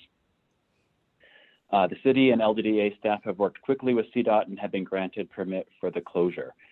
We understand, as has just been mentioned, that there are some concerns from the public and other businesses. However, survey results show that a majority of respondents support the plan. And I know that the LDA is working closely with impacted businesses, and some changes have already been made to accommodate that. I believe there's also some concern with the fast pace of this request. The governor and CDOT have also worked very quickly, and that is what is often called upon us in a time of crisis. Years of work and planning has brought our downtown area to be something all of Longmont can be proud of. Many of us remember a time when our downtown, the center of our community, was not nearly as vibrant as it is today. But we could be in danger of losing that if we do not use all the available tools to help save our businesses. The Chamber and the LDDA interact daily with businesses that are struggling right now. Some will not be able to survive much longer, and some have closed already. In recent messaging from the Chamber, and we heard a little bit about this tonight from Jeff earlier, recent messaging from the Chamber and with our regional Chamber partners, we've asked everyone to remind themselves of what the phrase "we're in this together" means.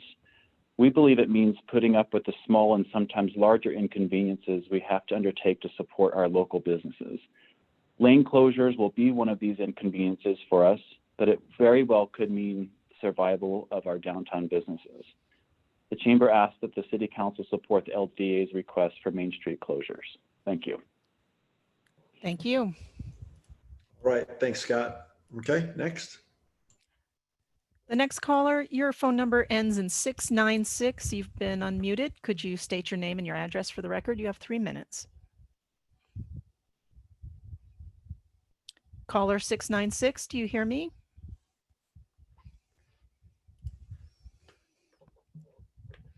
I'm going to put you on mute again, and we'll come back to you. Perfect. Caller 439, you've been unmuted. Caller 439. Yes. Yep. Can you hear me? Yes, we can. Okay. This is Devin Quince, 911 Venice Street in the Downtown Business Center. I'm just, good evening, Mayor and council members. I'm just calling in support of LDDA's proposal to reduce traffic on Main Street to enhance the business properties and allow people more space to social distance and enjoy our downtown. It's been proven over and over again that people walking, biking are the ones who bring business to a downtown, not people driving by at higher speeds. I think this is going to make downtown a more pleasant place to be, at least for the next 3 months, and hopefully we can look at doing something longer. Thank you very much. Thank you. Let's try that last one again.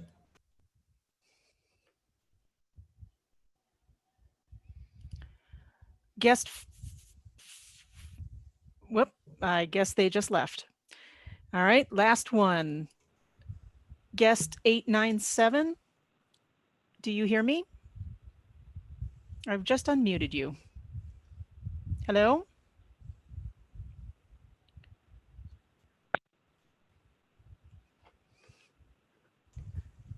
Guest 897, would you like to speak? All right, let's go ahead and conclude first call public invited to be heard. And if that person comes back, they can get in at the end. They can call in and express their concerns. So let's go ahead and move on to consent agenda, introduction and reading by title of first reading of ordinances. Dawn, can you go ahead and read those for us? I can, Mayor. Item 8A is Resolution 2020-55, a resolution of the Longmont City Council approving the intergovernmental agreement between the City of Longmont and St. Vrain Valley School District for the water fixture replacement pilot project. 8B is Resolution 2020-56, a resolution of the Longmont City Council authorizing agreements between the city and St. Vrain Investors LLC for the purchase of real property for the Resilient St. Vrain project.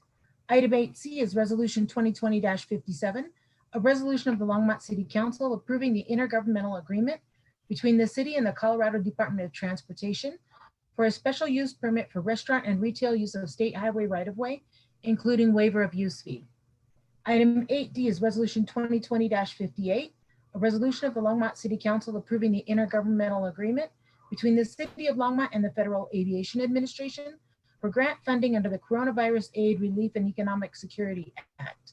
8E is Resolution 2020-59, a resolution of the Longmont City Council approving the intergovernmental agreement between the city and the Board of County Commissioners of Weld County, Colorado, and all other Weld County municipalities for collaboration agreement related to distribution of CARES Act funds.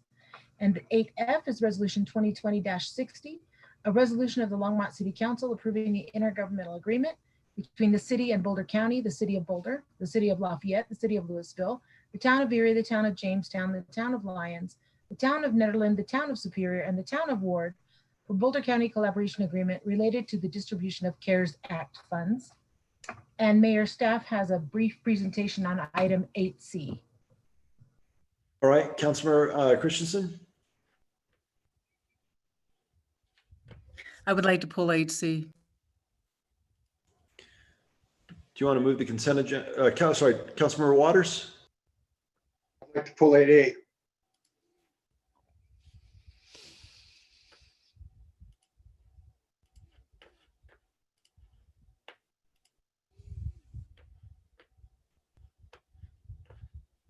Mayor, You're muted.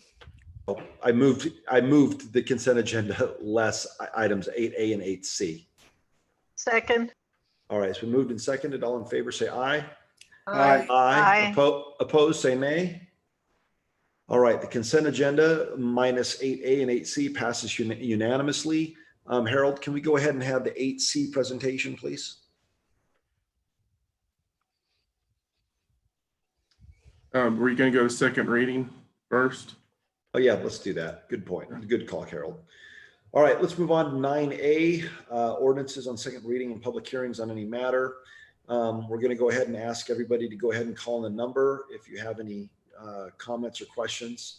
Ordinance 2020-26, a bill for an ordinance making additional appropriations for expenses and liabilities to the city of Longmont for the fiscal year beginning January 1, 2020. Do you have a report, Harold? Yes, Mayor, we have a brief presentation from, I don't know if it's Jim or Teresa. So if we could go ahead and ask people to call in for 9A and 9B as well at this time, go ahead and call in and go ahead and we'll go ahead and take public hearing after we hear your brief presentation, Harold. Yep. Teresa, is it you or Jim? One moment, Teresa.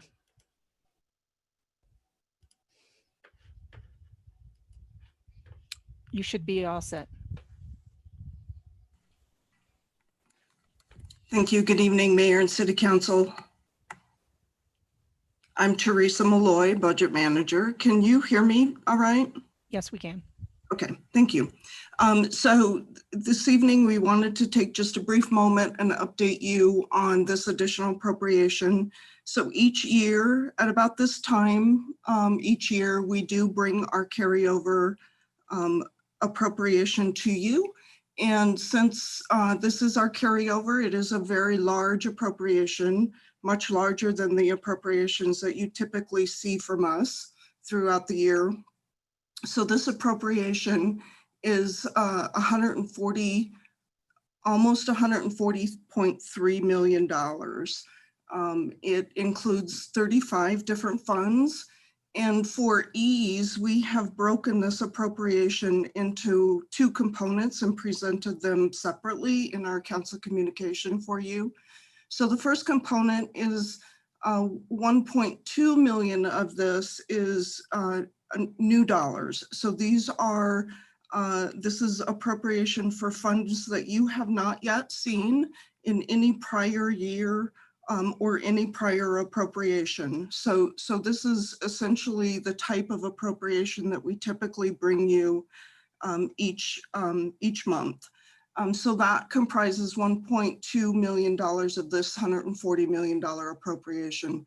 The bulk of this appropriation, however, $139 million is carryover from 2019. Or prior years as well, because in some cases we have been carrying some of these funds for a few years now. And so this appropriation in total brings our total 2020 budget at this point in time to $495.5 million.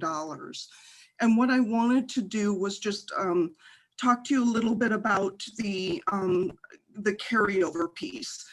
So certainly if you have questions on the new dollar piece, I can answer that for you, but I'm going to skip down to the carryover piece. And in the council communication, we call this unexpended carryover items from 2019. And so our city charter states that all appropriations will lapse at the end of the year in all funds except our public improvement fund. And so for projects, mainly capital improvement program projects, where we have full funding for the project appropriated, but those funds are not spent, we need to carry those over to continue those projects. So the bulk of what you see in this appropriation is carryover of, dollar-wise, is carryover of our CIP program. You will, however, see some other carryover items. So other one-time type expenses that we have budgeted in 2019, but those projects were not completed, and we still are actively working on completing those projects. Those are included as well.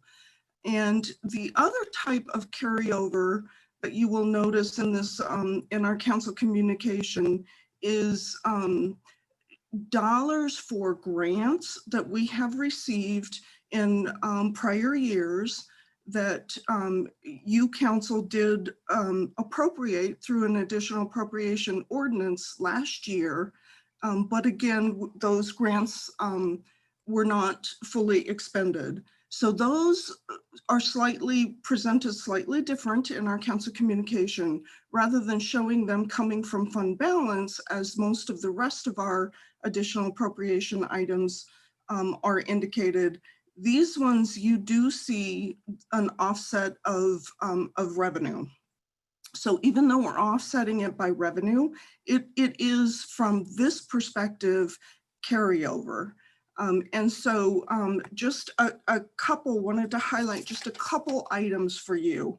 One of the big projects that is included in this carryover is our Windy Gap project. And that's a very large project. It's $35.58 million in the water fund.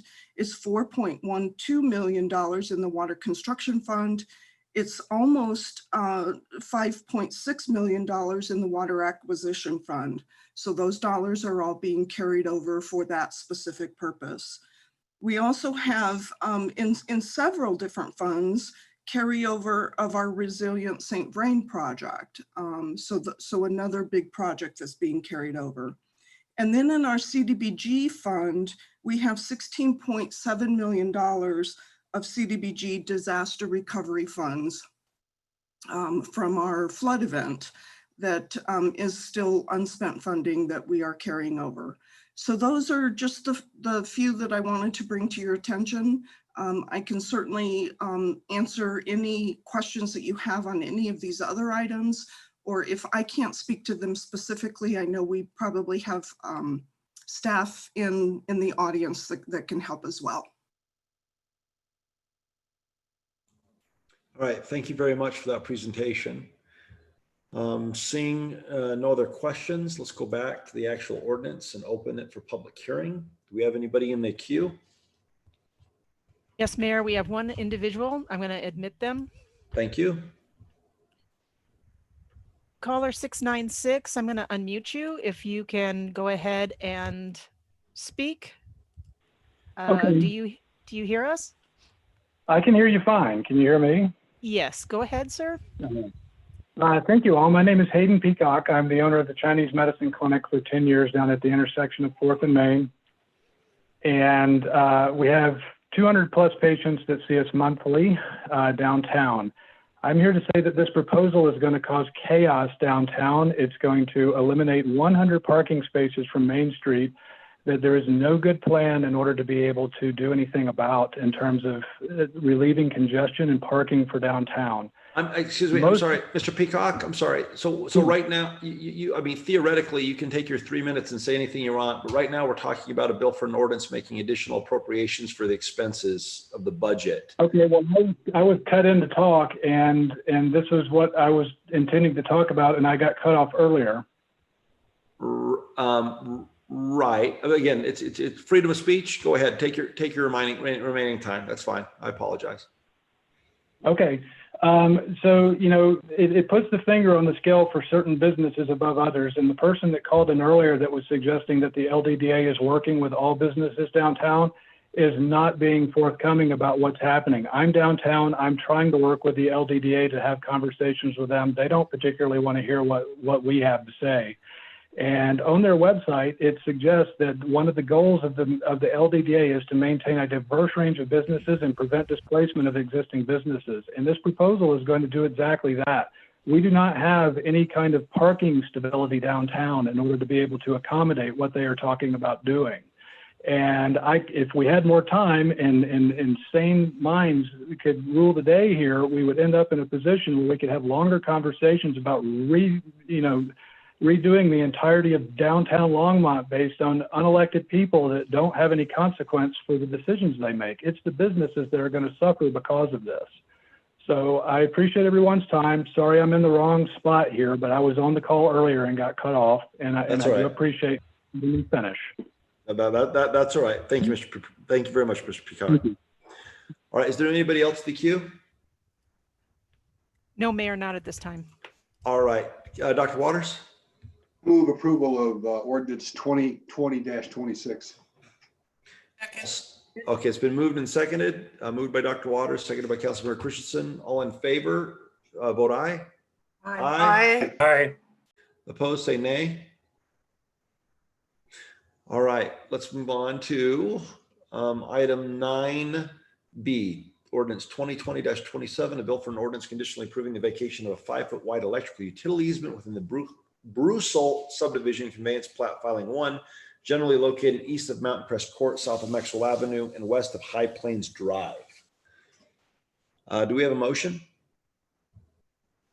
I move approval. Second. All right, it's been moved by Councilmember Martin. It's been seconded by Councilmember Christensen. Do we have anybody in the queue for public hearing? No, Mayor, we do not. All right, seeing no further debate, all in favor, say aye. Aye. Aye. Opposed, say nay. All right, the motion passes unanimously. Let's move back to item 8C. Harold, I'm sorry, let's go ahead and have that brief presentation now, if you don't mind. Actually, you know what? Let's do 8A first. Let's get that one out of the way. Who pulled that one? Was that you, Dr. Waters? It was.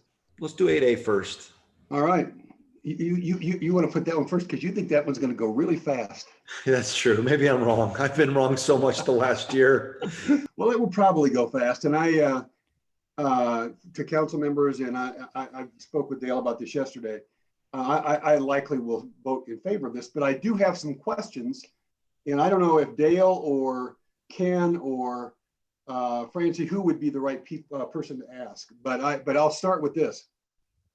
Based on the write-up, it looks like based on our audit of the efficiency of the fixtures in the elementary school, we concluded, and the school district concluded, that they could reduce consumption substantially in the school by doing this retrofitting of fixtures and related water controls. Is that a fair conclusion to what we've read? Dale, are you taking that one? Dale, why don't you take that one? Or Francie? One moment, Dale. Do you got it? Francie, yeah. Councilmember Waters, that's correct. We worked with the school district to identify this particular school, partly as a pilot demonstration to see how effective it is in a school setting. we're also trying to do this obviously as an education effort with the students. And so multiple things we're trying to accomplish through it.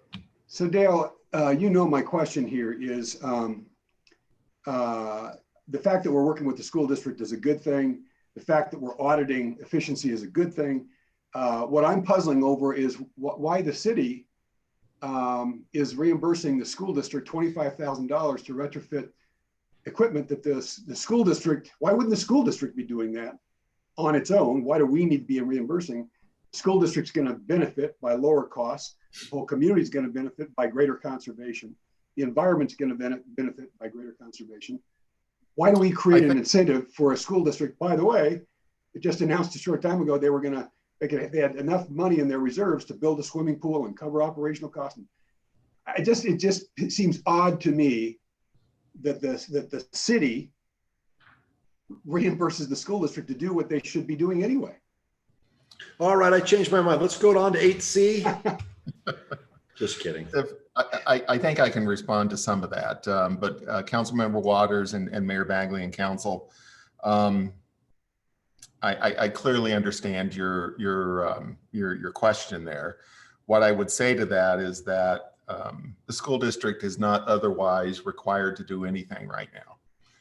The current fixtures that they have in their school meet all of there's no law on the books, I should say, that would require them to move forward now to achieve greater levels of efficiency. And so that's why we seek out partners to try to do this with. That's part of it. And my guess is, could the school district afford to do this? They very well may.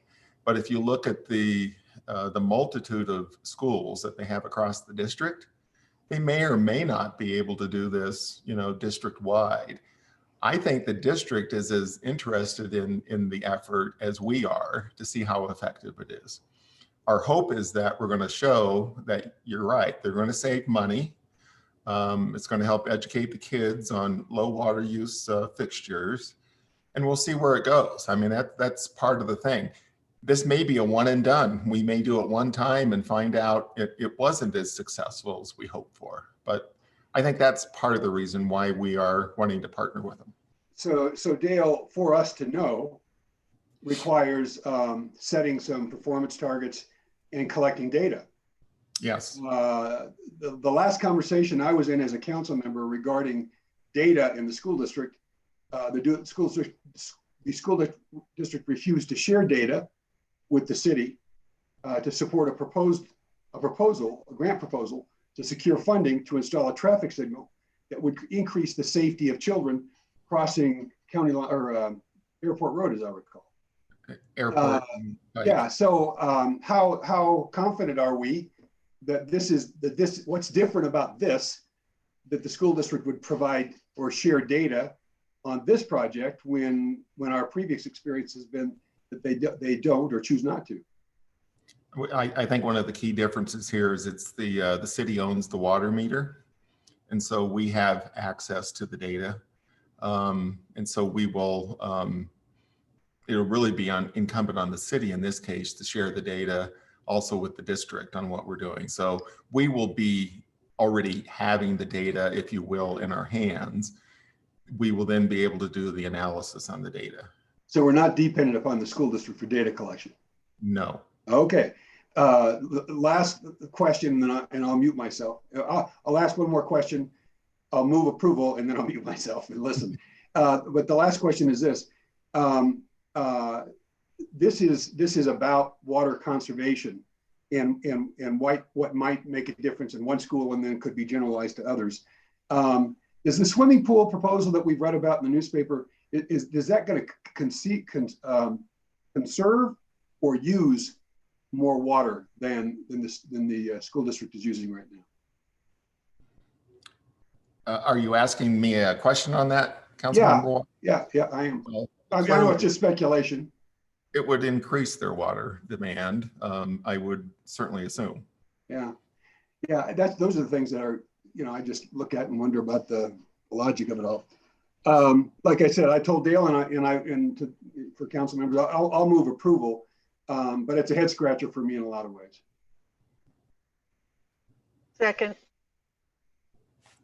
All right, it's been moved by Dr. Waters and seconded by Councilmember Martin. Seeing no further debate, all in favor say aye. Aye. Aye. Aye. Opposed, say nay. All right, item 8A passes unanimously. Now let's go on to 8C and talk about the CDOT stuff. Main Street, etc. Harold? So we have Phil Greenwald. I think Tyler's on the line. Phil's going to do a factual sort of overview of this, of what we're talking about here. Kimberly's on the line, and she's going to talk about the DDA perspective. And I believe we also have Chris, who is the board chair of the Downtown Development Authority, that's going to speak to this with Kimberly. So Phil, do you want to start out? Yeah, Mayor, I'm going to turn it over. Do you have the map? Are you going to share your screen, or is Susan going to do that? We're going to do that once Chris introduces the topic and Kimberly has a little introduction. So I'll turn it over to Chris for discussion. All right. Thanks, Phil. Mayor Bagley, City Council, City Manager, thank you all for your time and your leadership. Chris McGilvray, Vice Chair of the LDDA Board, Chair of the Longmont Chamber of Commerce Board of Directors, Main Street business owner. We've never experienced anything like COVID-19 and its economic and community impacts. We've never experienced such a dramatic change in our town. Think about this. Just 6 months ago, Longmont was ranked #1 boomtown in the country. We had record unemployment rates. We had a thriving economy.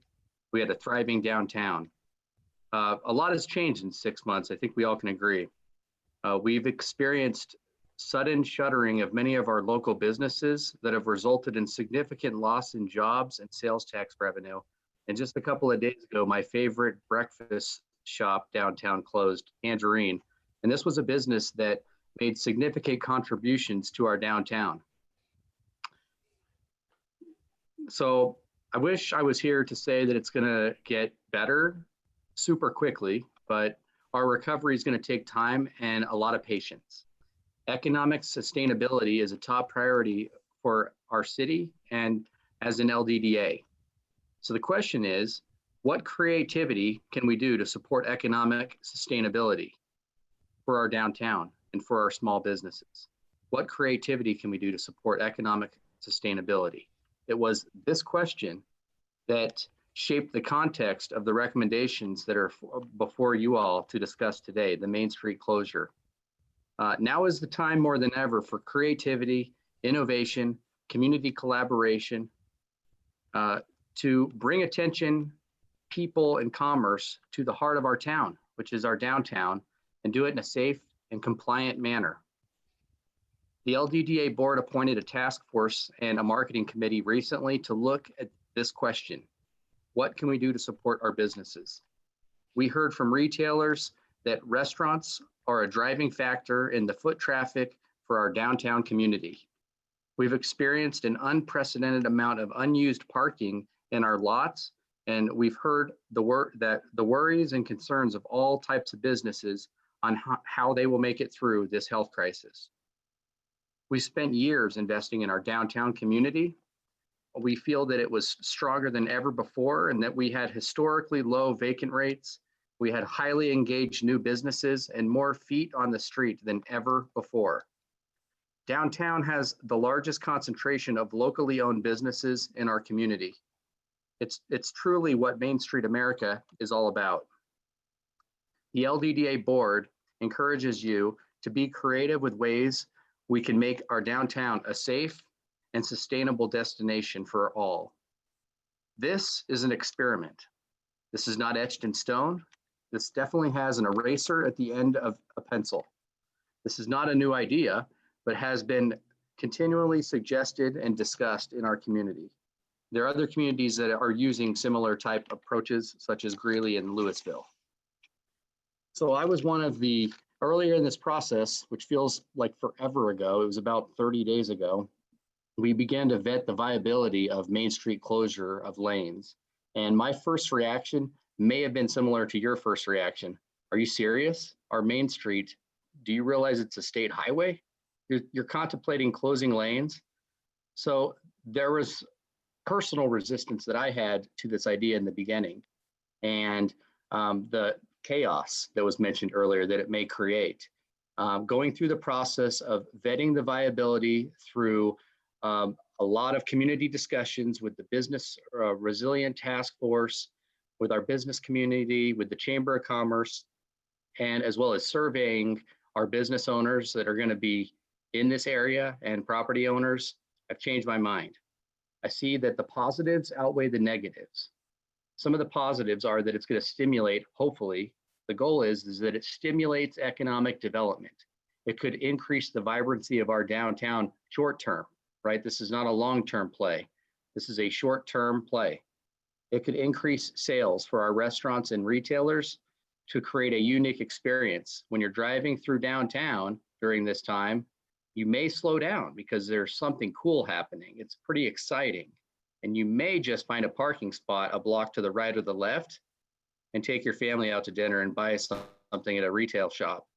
It's going to encourage us to slow down, hopefully, and buy stuff. And so the LDDA, through this process, we conducted a survey to look at the viability of this process. And what we found is 72% of those that took the survey indicated initial support. There was some concerns. 16% had significant concerns. And looking at the themes of those concerns that emerged from the survey and these thoughtful discussions that we had, it was basically traffic congestion was a big concern, and parking. Those were by far the two biggest concerns, which Kimberly will discuss what we are looking at in terms of responding to some of those concerns. We do have to be mindful that this will impact those in the downtown. We're not naive to think that this is going to be easy for everybody, because it's not going to be. We don't have all the answers, and we can't see into the future, but we do believe that this is worth a shot. Thank you again for your leadership during this time, and I'd like to pass the baton to the LDDA Executive Director, Kimberly McKee. Thank you, Chris, and thank you, Mayor and members of Council. Kimberly McKee, Executive Director of the Downtown Development Authority. As you all know, these are unprecedented and trying times for our business community and our residents. With this ever-changing climate, things are moving at a very rapid pace. So we just wanted to talk about a time frame or a timeline of what we've explored. We've worked with businesses to navigate guidelines of how and when they would be able to reopen. I worked with our folks in traffic and Assistant City Manager Joan Marcia to investigate how and which businesses could expand into the alleys. And I know that a lot of people are asking why that is not the option. Most of our restaurants and businesses are fronted to Main Street. That's how they were built 100 years ago. So this option doesn't allow for an immediate line of sight for those businesses, causing them the need to have additional staff to do a lot of setup, tear down. The alleys are still the primary spine for trash deliveries and other ongoing activities. I can assure you that our businesses are working very hard to reinvent the way they serve our community. They are working tirelessly to balance staff with inconsistent customer counts and other obstacles. This is not a case of them not wanting to try. Believe me, they're trying everything that they can. We did work with a few businesses that are able to utilize the alley, but it was not a very widespread desired option. For the past 9 years, I can't tell you the amount of times the LDDA has been told that we need to make our downtown stronger. We should make it a pedestrian mall, or we should have one lane of traffic in each way with diagonal parking, or we should build a tunnel for cars underneath the street. People are craving this kind of pedestrian environment. We've heard this again over and over as a suggestion to help with COVID-19. So many people have told me about their experiences in Louisville, in Boulder, in all of these other communities that are using their streets for this type of purpose. Our answer was always no, this is a CDOT highway and they would not allow this. To our surprise, on June 11th, Governor Polis announced the Can Do Community Challenge, asking local communities and their resident businesses to find new opportunities to restart commerce in ways that are safe and sustainable. This includes finding innovative ways to reuse our public spaces and help more businesses thrive in a world of social distancing. He encouraged CDOT to work with communities to open up its right-of-way for businesses and allow the community more space to socially distance while patronizing our local business community. This initiative allowed for us to truly investigate the idea of rethinking how we use Main Street. Downtown was where our community began, an intimate environment where businesses are fronted to the sidewalk. It is intentionally a pedestrian environment. That is an important asset to our businesses, but it also offers unique challenges when we expand into the outdoors. I forwarded you all a recommendation letter from Boulder County Public Health on the importance of outdoor spaces. Research and surveys done by the Downtown Boulder Partnership, which we got the results of, they surveyed 1,000 Boulder County residents. It shows that people are more comfortable with outdoor activities. That survey in mid-May showed that 18% of Boulder County residents were ready to go inside a restaurant, but 50% would go outside. So you can see there's a huge difference in the comfort of Boulder County. Knowing this, city staff put together an application for the permit of a one-lane closure and was approved by CDOT and the federal government to use the right-of-way. We envision this as a place where people can not only patronize businesses, but spend time outdoors in an urban environment. We hope that this is a place where people can bike and walk. We understand that there is still conversation about how we can do all those things safely within this space, but we at the DDA are committed to working toward a solution to allow all of these activities happen within that space. We've been working with the Longmont Museum on their historic walking tour. If this is passed, we're going to put different markers out on the street, as well as have our creative community come out to provide art. We have identified lighting, banners, and other things that will create a true sense of place within this corridor. We hope to work with Visit Longmont to encourage safe travel within Colorado for people to come and join our Main Street. As Chris said, we understand that traffic and parking are a concern. We are embarking on a $7 million project that will make Kaufman Street a transit spine. To alleviate congestion, we can offer an alternate route to take Kaufman between 1st and 9th, looking at signage to tell people who do not want to sit in this temporary lane closure can use Kaufman as a spine. If you have been downtown lately, you may have noticed that we have more available parking than ever before. With most of the workforces at 50% or lower, we are not seeing the parking concerns of the past. Last year, this would have been a different conversation. I've been working with Carmen Ramirez and her parking team to audit the lots for the past week. In the morning and the afternoon, they take their observations of what kind of parking that we have.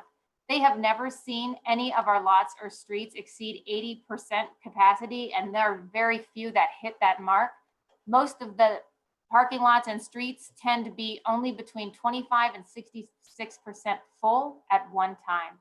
There is more parking downtown than we've ever seen before. As a backup, if we do see some parking congestion, we are talking to the Elks and a few other folks about private lots that will help add to that supply if needed. As you may know, we have heard a significant amount of concerns from the 300 West block of Main Street.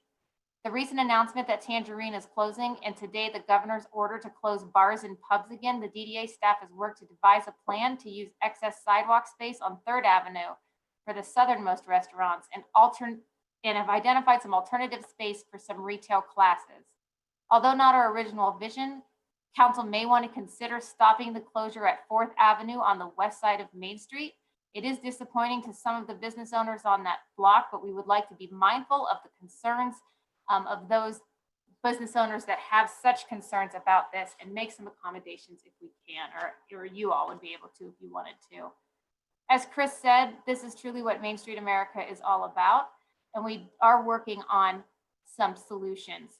This is an experiment, one that is not a new idea, but one that has been continually suggested by our community.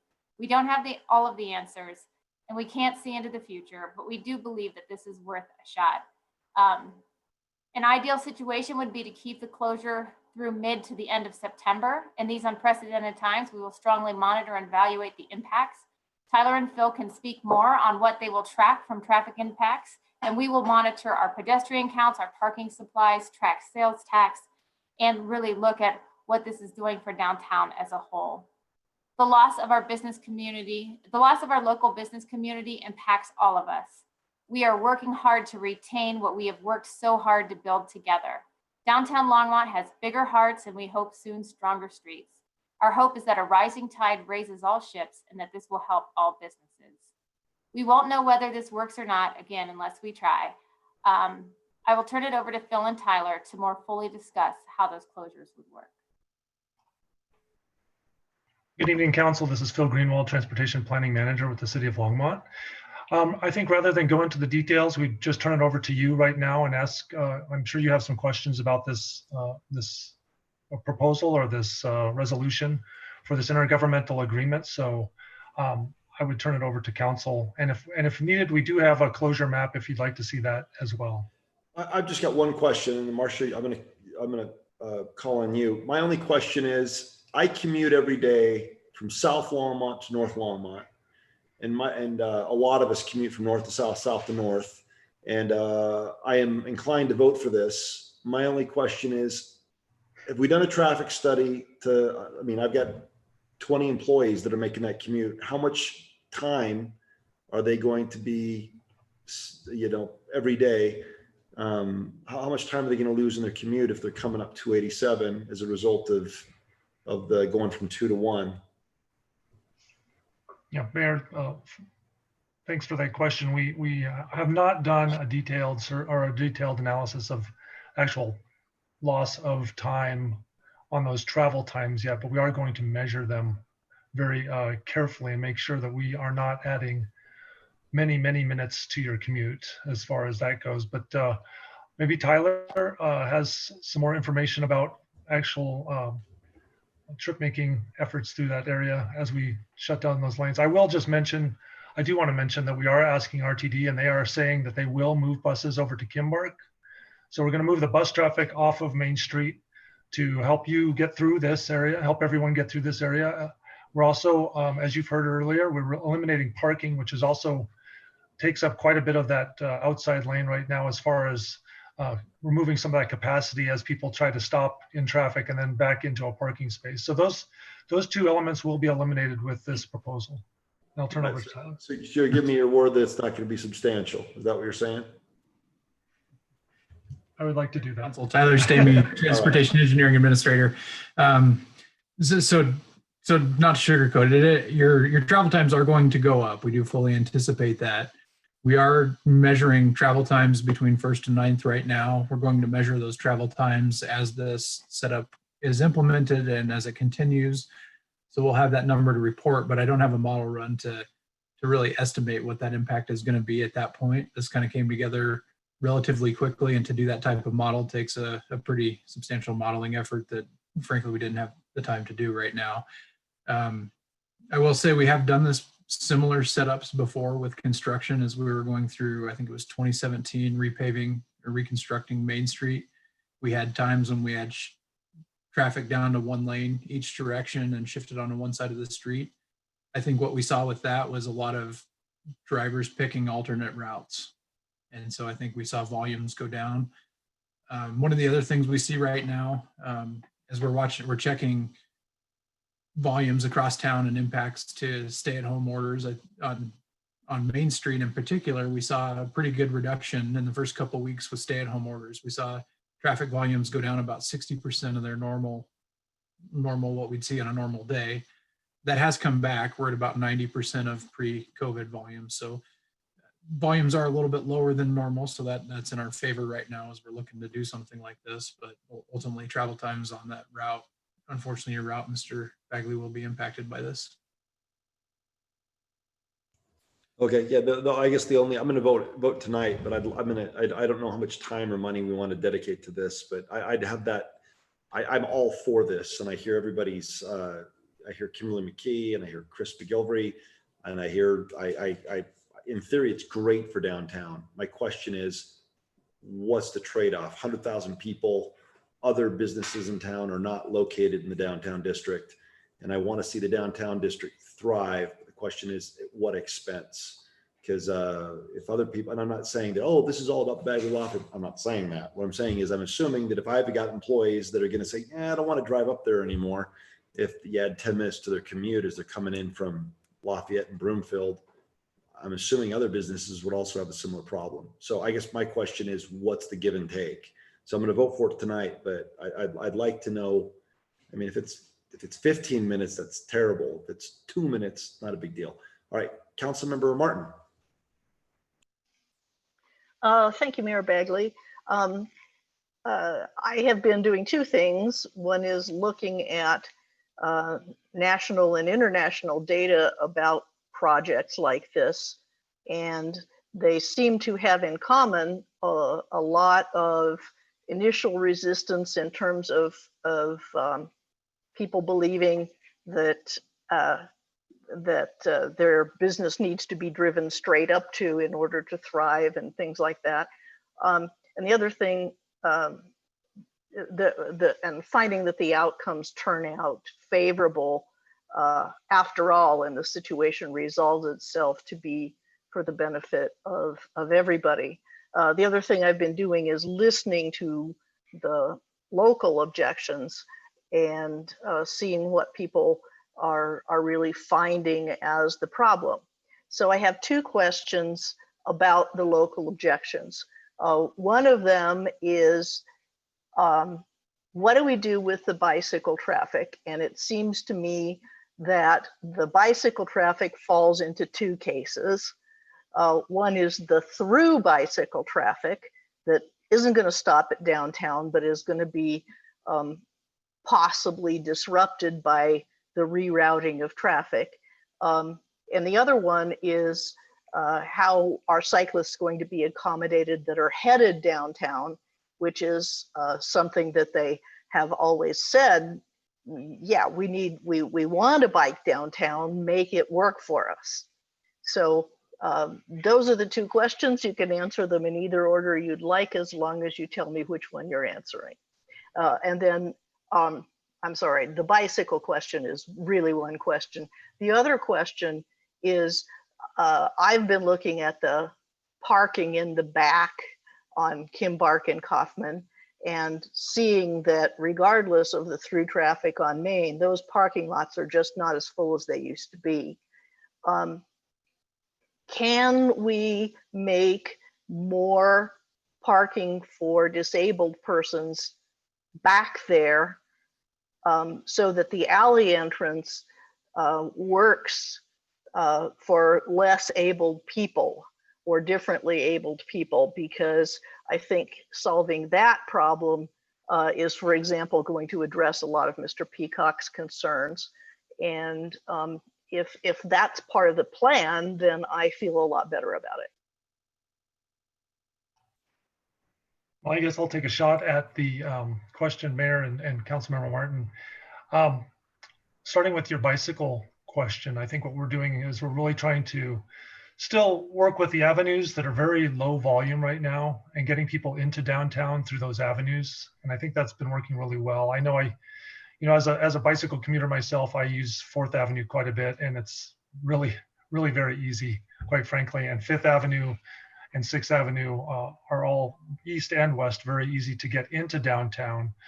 The bigger question is the through downtown that I think you mentioned. And we really have been pushing bicyclists to use the alleyways. And I understand that there are some issues with partial closures of the alleyway to traffic, but I think that they're still open for bicycle use. And Kimberly, feel free to chime in if this is incorrect information, but my information is that all those alleyways still remain open to bicycling. And then when we do place the barricades, this is kind of my issue, and I've talked to a number of you about this, is that I originally last Monday talked to the Bicycle Issues Committee. That's kind of a group that we use to link in and communicate with the bicycle community. And I did tell them that we thought we were going to have room to bicycle with these closures on Main Street. And after kind of discussing it and talking about actual space needs, we weren't sure if that was true or not. And so I had to kind of back off of that a little bit, and it caused some consternation within the bicycling community. And I certainly apologize for that. But I think we're just trying to be on the safe side, err on safety here, and just say that we don't know exactly what this is going to look like. And when the barriers come down, we've got 17 feet of space for the travel lane and the parking lane. So, that's not going to be very much space. You put a 3-foot wide barricade in there, you put it 2 feet away from traffic, there's 5 feet gone from from that 17 feet. So now you're working with 12 feet. So it just becomes this rule of numbers, but things can move around. And I think once we set the barricades, that area really becomes the area for the businesses.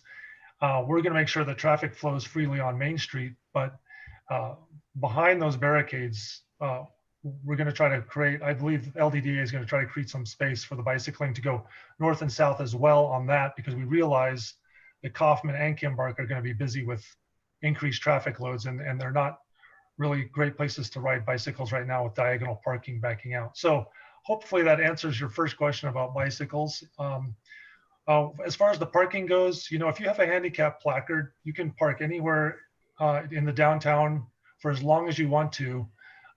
And so we are taking away those spaces in the front, but there are right now there are no handicap parking spaces on Main Street. They are all in the, those city parking lots or the LDDA parking lots that are off of Kimbark and Kaufman. So technically we do not have any ADA parking where you can park with the placard and have that spot saved for you.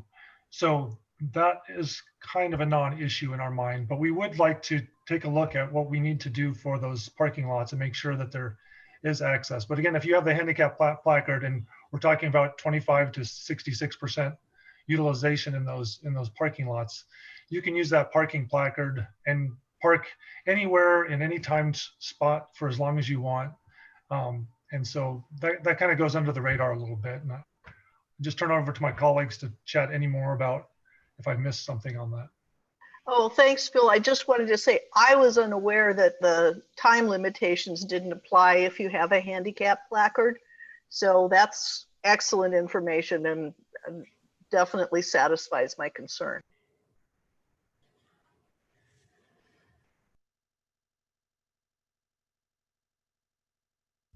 Mary, you're muted. You're Councilmember Christensen and then Councilmember Peck, I see in the bottom.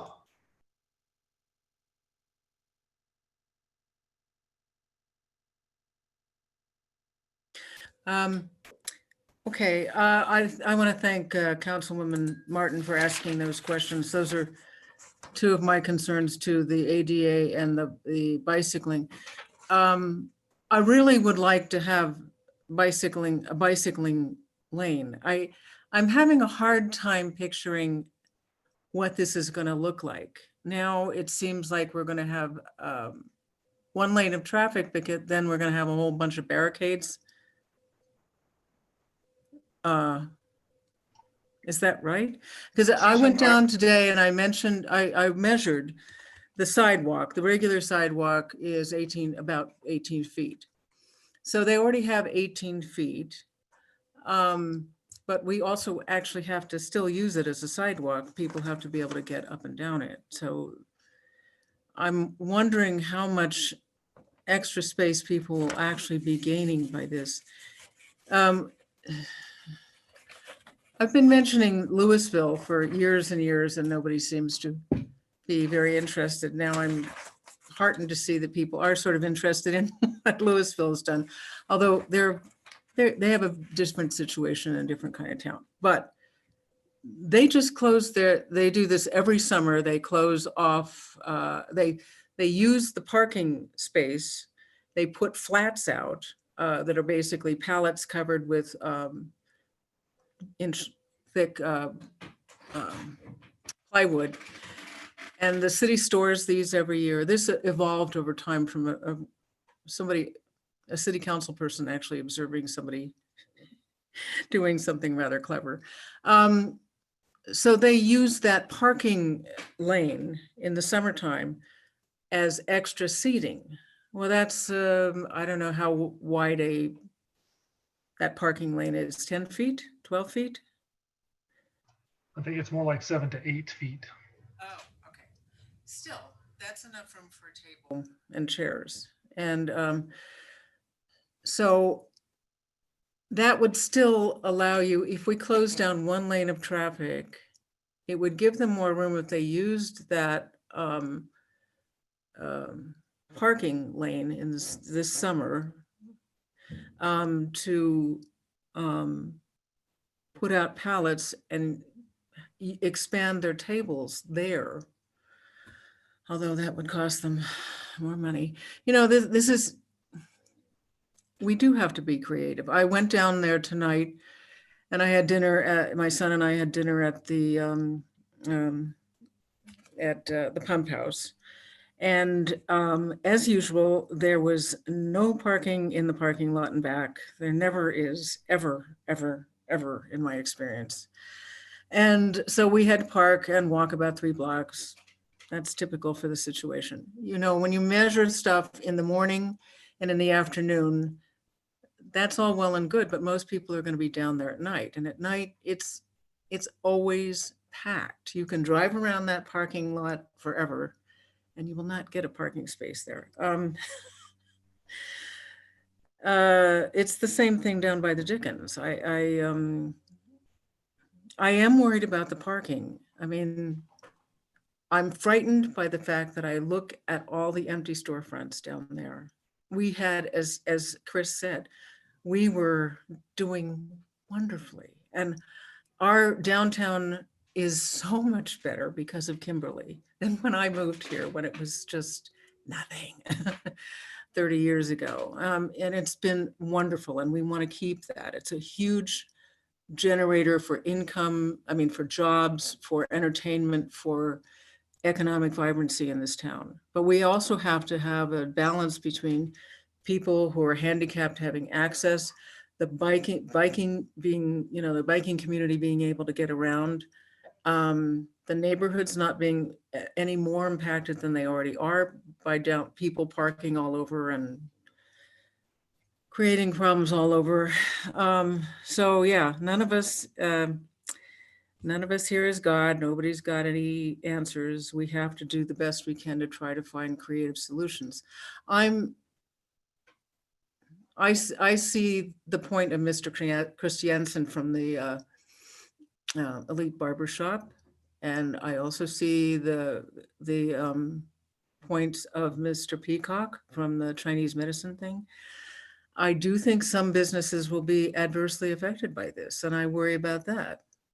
But we have to try to figure out the greatest benefit for everybody to get through this difficult time. So I would vote for this if we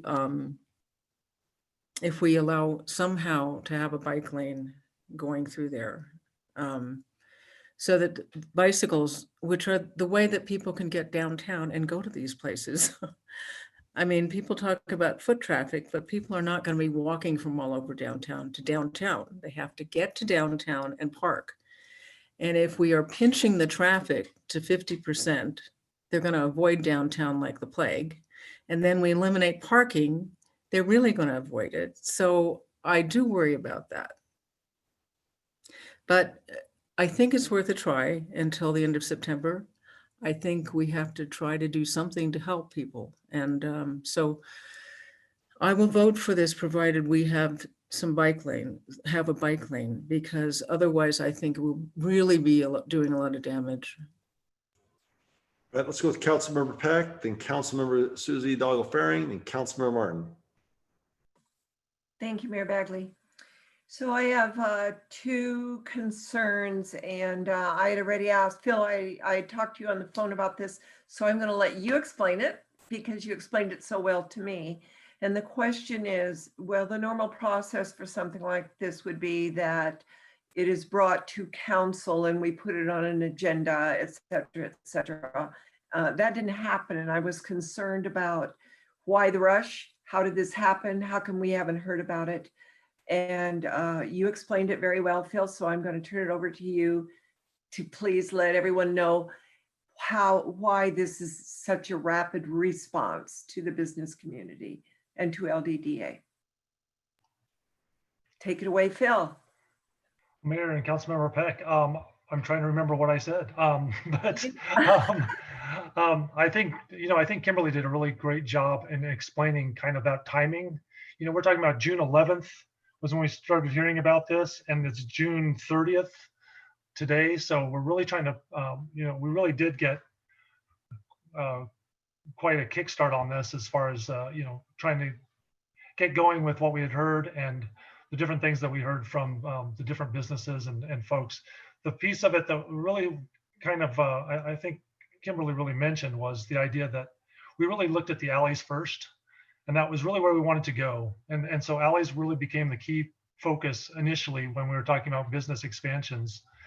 And it was quickly became evident that the businesses couldn't make alleys work as well as they thought they could, or as well as we thought they could. So the next option was looking at Main Street, but the very first reaction that everybody had was, who's going to want to sit next to 4 lanes of traffic while they eat their dinner and try to converse with each other? It's already kind of difficult at some of these outdoor seating venues already. So what can be done to kind of mitigate that? And that was the idea of, could we take a lane and slow traffic down a little bit and calm traffic a little bit with this proposal? So that's kind of what you see in front of you tonight.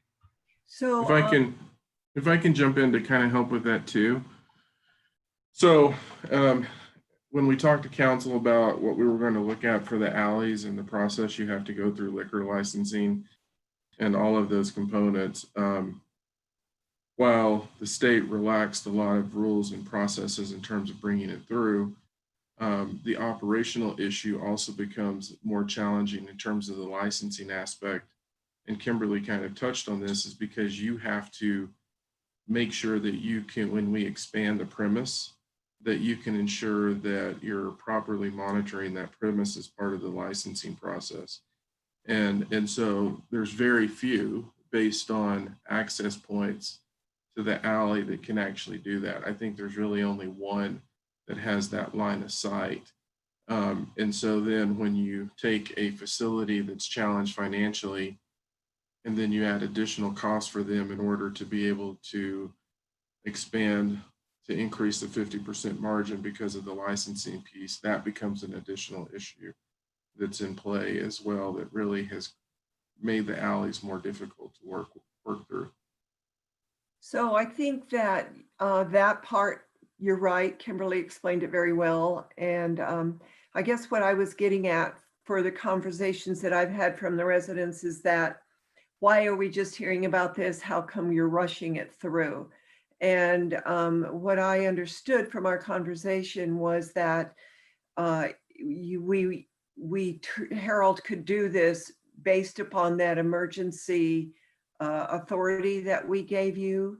I forgot what it was called already, because we needed to get CDOT on board. We needed to be able to, that was going to take longer than we thought to get their permission, et cetera. So it was all fast forwarded that way, rather than coming through council and getting it on an agenda and discussing it and carrying it out for a long time. So do I have that correct? Is that because people have been asking, why are we rushing this? When in fact, it is the process that is rushing it, not necessarily the need. So I hope I understood you correctly with that. So I can also jump into that one too. So when we talked about the use of alleys, I know we did mention that there was a possibility of looking at Main Street during that conversation. But we also indicated we did not know how CDOT was going to respond. And so what we said was we were going to go and work to CDOT and see what they were going to do. Because if they weren't going to allow it, that would have been a lot of work that everyone went through. And I think CDOT then allowed it, which is why we're then bringing it to you all now. Okay, thank you. That's what I wanted the residents to hear, as to why it went that fast. My other concern actually was brought up tonight, and Kimberly mentioned it, about the bars and lounges being closed per the governor. So my question is, are the bars within the restaurants going to be closed? For example, the Roost has a bar, that does not pertain to them. There's okay. No, based on what I understand from the existing order, it is really specific to bars and like nightclubs that don't sell food. Okay. And so there is a distinction in the licenses and how they operate. And where it gets different is they have created different a different venue for breweries and distilleries, and they're obviously licensed by the state, but they created special provisions for that type of license. But in terms of bars, they don't sell food, and so they're in a license category that they have specifically closed. Okay. But won't impact those other ones. Based on, well, Okay. based on what I know tonight. I know that's, yeah, exactly. So I have one more question. This is an experiment, and I think it's a good experiment, and I'm anxious to see what happens with it. And it is a 90-day experiment, or a little over 90 days. What if within the first 30 to 45 days, we find that it has a negative effect on other businesses, that the data isn't, we're showing that there are no more people coming to the restaurants than before we did this? Are we going to continue it throughout the 90 days, or are we going to say this isn't working as we planned and shut it down sooner? Is there any data collection that would make us rethink what we're doing, or is it going to be the 90 days period regardless?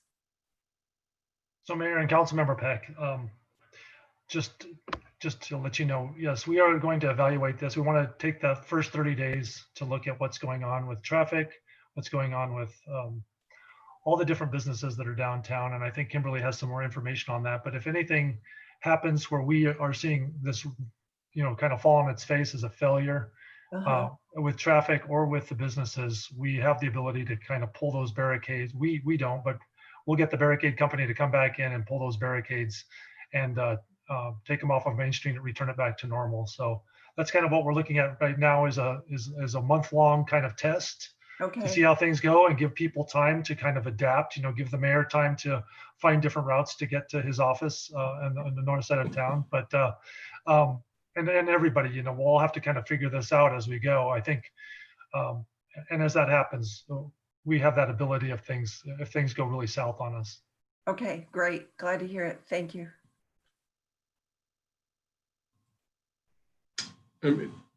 Well, let's go ahead with Councilmember Hidalgo-Fahring. Harold, were you going to say something? Just to clarify what Phil said and to answer the question, Kimberly and I did have that conversation today, and we talked about if we see certain things, we're going to immediately come together and go, can you deal with it? And if you can't deal with it, then have to reconsider. So there has been ample conversation on that. Okay. So Councilmember Peck had asked us one of the questions I wanted to ask in regard to if it's not working, so we're going to really look at the first 30 days and see what happens. If it doesn't work, I'm curious to know how long would it take to do the reverse single lane closure?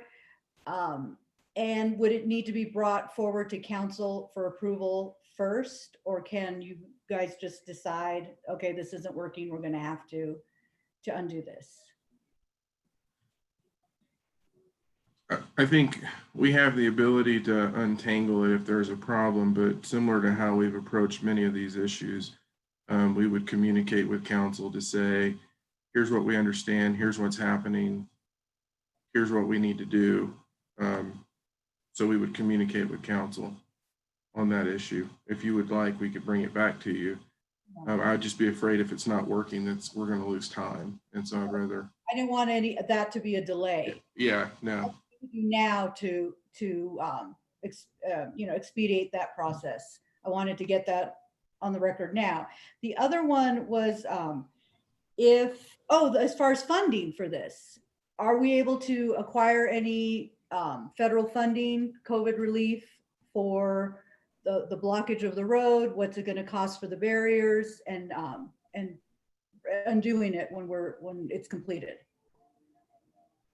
Mayor and Councilmember Hidalgo-Fahring, this is a great question because we are currently pursuing a grant from the state. The state has actually put together a funding program of $4.1 million with a $50,000 maximum request, and we're going for that full $50,000 And we think that'll pay for almost half of this, or more than half of it, hopefully, is what we're saying. $90,000 to $100,000. Is that correct, Tyler? Okay, so we're trying to get about half of the money from the state. We've got some of our best grant writers working on that issue right now. So we're hoping we can get those dollars flowing to the city. Okay, very good. And then this is back to the parking, but on the west side. So I'm thinking more between 3rd and 4th. And we had a talk, Phil, earlier today about this very issue, and utilizing I wanted to know how receptive the establishments that have those private parking space lots, how flexible are they being in allowing other customers to utilize those spots for other businesses? Mayor Bagley and council members, I did talk to start a conversation with the Elks Lodge. So they have a parking lot that's immediately adjacent to ours. And I was asking them what type of usage they were seeing and if they anticipated any larger events, or if they would be willing to work with us to either lease us or allow us to use some of that parking. And they're very, very open to that discussion. So they said, yeah, we could look at something. So we thought about waiting to see if the need was there and then kind of initiating that discussion. I know that some other banks are going to allow for parking in their spaces after hours, that type of thing, which will also add to the inventory. And, again, as I mentioned in my presentation, since the 300 West block is by far the most sensitive to this, we could always choose not to do the closure in that area, which will preserve all of their parking for all of those that I think reached out with you. So could we do a partial closure where on the east side it closes and then the west side that just stays? Is that an option that could be used? Were you looking at the entire west side to Kimberly, or just one block on the west side? So between 3rd and 4th is what I was thinking. Yeah. That's what we looked at with Tyler and Phil, between 3rd and 4th. The closure would just stop at 4th Avenue and not go down to 3rd on the west side. West side, but yeah. Southbound. On the east side, it would actually, it would pick up Hefe's, so it would take a little bit of that 200 block to pick up that, and then possibly Smoke and Dave's if they open, if we do some rearranging, and then go up to 6th to the pump house. Okay. Yeah, thank you. All right, I think we said Councilmember Martin is next, and then we'll go with Dr. Waters after her. Thank you, Mayor Bagley. I'll be quick. The first thing is, I think that a lot of people, especially us over 65 types, are going to still be interested in pickup and delivery. And can that be run, excuse me, through the alleys for most of the restaurants? Yes, we absolutely would like to see pickup and delivery in the alleys, and I think the alleys are very well suited for that. So most people do have that access to where they could run the food out and do curbside pickup. And we also have the 15-minute curbside pickup spaces, and we may look at putting one of those in the avenues. So if you did want to go to a block, if you had some accessibility issues, some of those spaces would be marked for 15 minutes, so you could walk up, get your curbside pickup and walk back. So that's another option we could explore. Thank you. And then my other question is about bike parking when downtown is the biking destination. Can we make it as safe as possible by putting the bike racks at the ends of the closures, so that, because I don't think you're going to see very many bikers who are going to have a problem walking 3 blocks. All right, let's go ahead. Dr. Waters. Do I get an answer on that? Oh. That was a question. Okay, go ahead.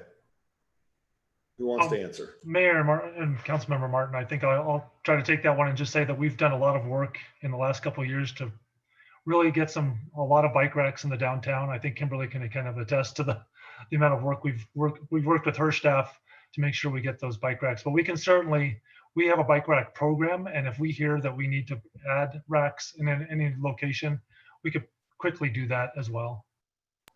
I think I was asking about moving bike racks to the ends, because if I'm walking around with my drink in my hand, I'm not necessarily eager to have a biker with me on the sidewalk. We will look into that as far as a solution. That sounds like a good one. Thank All right, Dr. Waters, now your turn. Thank you, Mayor Bagley. Kimberly, in your comments, you made reference to accommodations. Is what you just went through with Councilmember Hidalgo-Fahring in terms of not utilizing or not closing down the, let me see, southbound traffic in the 300 block? Is that the accommodation that you were thinking about, or are there other accommodations? That's the specific accommodation that we're thinking about, because that's where we really heard the concerns. And so related to the question of accommodations, my guess is you and Tyler and Phil talked about creating one-way streets, right? Like northbound Kimbark, southbound Kaufman being one-way streets as opposed to two-way streets. I assume that was at some point a topic of conversation. And I'd just be curious, is that's not why that wouldn't be worthy of thinking about in terms of traffic flow?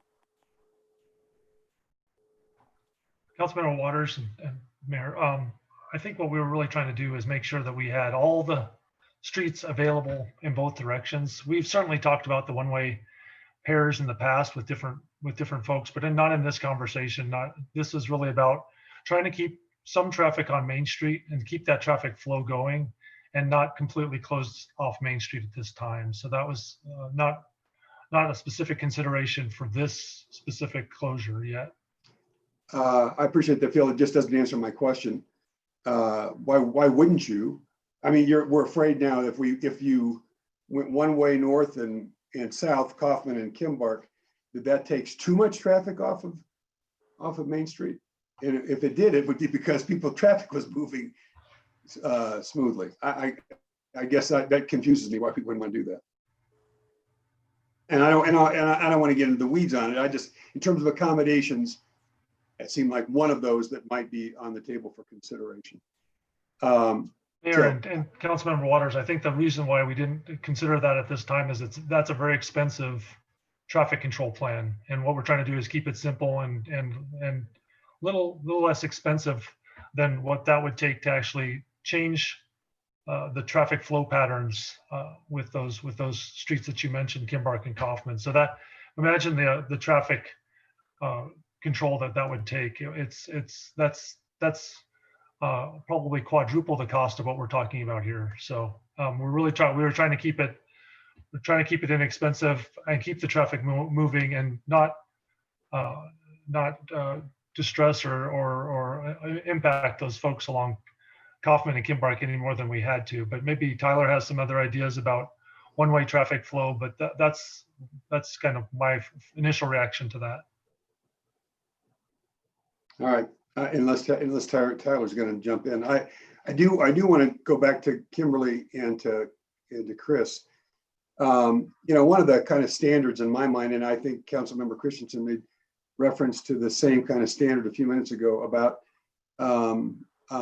whatever we decide, doing the greatest good for the largest number. Understanding that, especially in these times, no matter what decision we make on this or on a bunch of things, masks or no masks, we got a whole bunch of folks out of there who are going to second guess and be unhappy with whatever we decide. So understanding that, we're going to make a decision.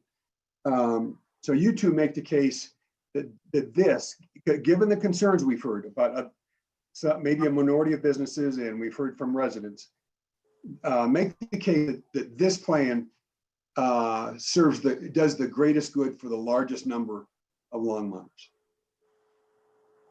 I guess I'll start, Kimberly. I think these are really important questions that you asked, Tim.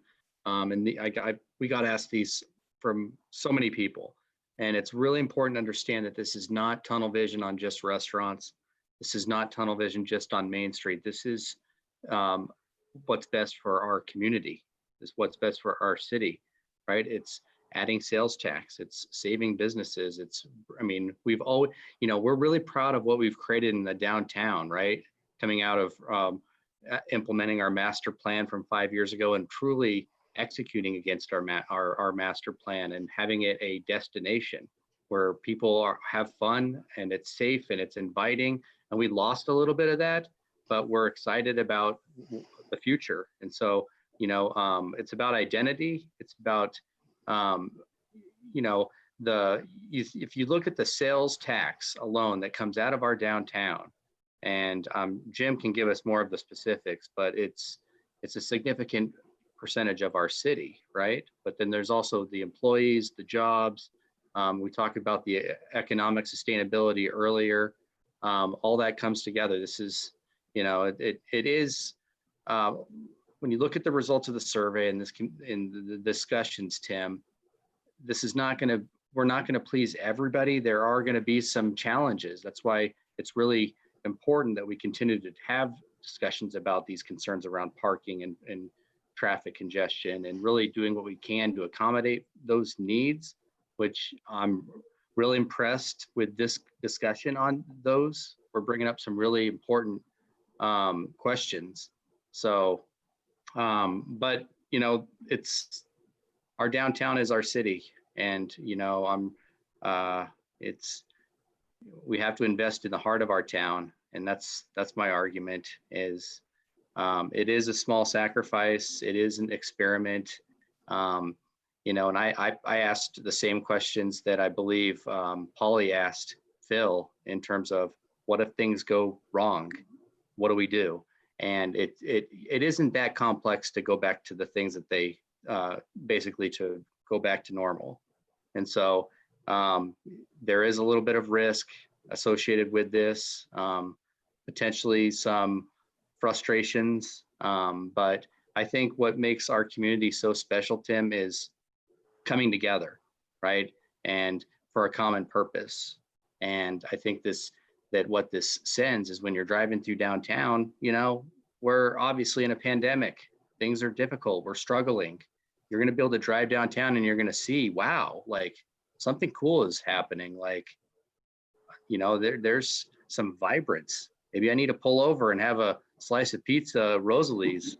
And it's going to create some excitement and some feel-good buzz that our downtown has missed, obviously, through this pandemic. And so I'm excited for, these micro examples of tapping into our vision, using our imagination to try to help each other through this.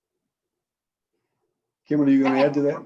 Yeah, if I can just quickly add, thank you so much for asking the question. I really feel like this is an investment in people. And the thing that makes Longmont so special is its people. And so sacrificing some parking so people have a space to come to be able to gather safely 6 feet apart and be able to still have the heart of the community. We really base it that everyone that comes to downtown is a pedestrian at some point. We don't have any drive-in movie theaters. Everyone has to walk at some point. So how can we make that safer, more pleasant, give more space for people to come and gather and really embrace our local business community? Well, my last comment, and then I'll mute, is if we've learned nothing since March 17th, when the whole world changed, we've all learned that adaptation is a requirement going forward. It's been a requirement since March 17th, and there will be no less need to adapt and adapt and adapt and adapt to the conditions as they emerge. So this strikes me for whatever controversy or anxiety there is around it, an example not just of innovation, but of it's incumbent upon all of us to figure out now how to adapt as we work together in this situation. So I'm going to vote for this, and hope that we can all work together continually, either adapt the plan or adapt to the plan as we go forward. All right, and Councilor Christensen, you might be the last word. We'll see.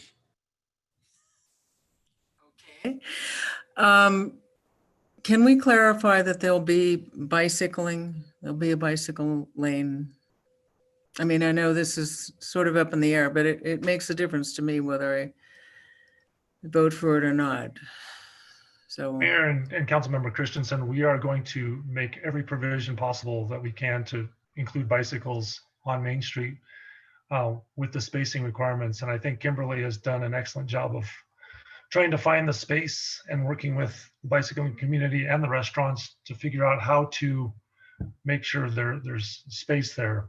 We'll do the best we can, but there may be places where we have to figure out different ways to get bicycles through. so this is just going to be from 2nd to 6th. Is that correct, Kimberly? So on the east side of the street, it will start north of the 200 block parking lot. So up from the 200. I'm sorry, you're breaking up a little bit. Sorry. What? On the 200, on the east side of the street, it'll start a little bit north of the 200 block parking lot we have there and go up to the pump house. And Okay. then on the west side of the street, it will either go from 3rd Avenue to 6th Avenue or from 4th Avenue to 6th Avenue, depending on which route council would like to go. I had another question, since you mentioned this would cover Hefes. Does Hefes want to be part of this? Because right now they have a very good system. They have, and that relies upon having 2 open lanes and being able to drop stuff off at the curb. And I don't believe that they have much in the way of alley access. So wouldn't this negatively impact them? They requested to be part of it, which is why we extended it to there. So Okay. Well, yeah, I do And they've know- got a good idea that it's their business, so. Well, I do know that Sean, he's part of the Business Resilience Task Force, so he's been very involved through this process. And so I'm pretty sure he's on board. All right, we've gone ahead, and I think everybody, again, this is just first reading. We have a second reading coming up. I think we've all had the opportunity to say or ask questions. Let's go ahead and vote on 8C. Do we have a motion? Just a point of order. There's no Yeah. second reading. No second reading. No This is second, a this is a resolution. You're Yes. right. Sorry, it's after 10. I'm starting to get tired. All right, it's a resolution. We're not coming back. Councilmember Peck? I move the resolution. Councilmember Martin, you want to second that? All right, it's been moved by Councilmember Peck, second by Councilmember Martin. All in favor, say aye. Aye. Aye. Opposed, say nay. All right, it carries unanimously. All right, let's move on to, let's crank through the rest of this. General business. Let's do 11A, LGID resolution. I move that we recess the Longmont City Council and convene as the Board of Directors of the Longmont General Improvement District Number 1. So moved. All right. All right, well, I'll move and I'll take that as a second from Councilmember Christensen. Let's go ahead and vote. All in favor, say aye. Aye. Opposed, say nay. All right, motion carries unanimously. Let's go ahead and do A2, Resolution LGID 2020-03, a resolution of the Board of Directors of the Longmont General Improvement District Number 1, enacting a supplemental budget, making an additional appropriation for the expenses and liabilities of the district for the fiscal year beginning January 1, 2020. It's pretty clear in our packet, but do we want to keep talking about it? I move resolution 2020-03. All right, thank you, Dr. Second. Waters. That's been moved by Dr. Waters and seconded by Councilmember Martin, I believe. Let's go ahead and vote. All in favor, say aye. Aye. Aye. All opposed, say nay. All right, resolution LGID 2020-03 passes unanimously. I'll move that we adjourn as the Longmont General Improvement District Number 1 Board of Directors and reconvene as the Longmont City Council. Do I have a second? So moved. All right, I'll take moved by Councilmember Martin, seconded by Councilmember Christensen. All in favor, say aye. Aye. Aye. Opposed, say nay. All right, passes unanimously. Let's wrap it up with the presentation of the recommendation of the Climate Action Task Force on Renewable Energy, Building Energy Use, and Transportation. Harold? I believe that, Dale, are you starting this off or is Lisa starting it off? I'm starting us off. Lisa. All right. All right. Okay, Susan, you can go ahead and start the presentation. One moment.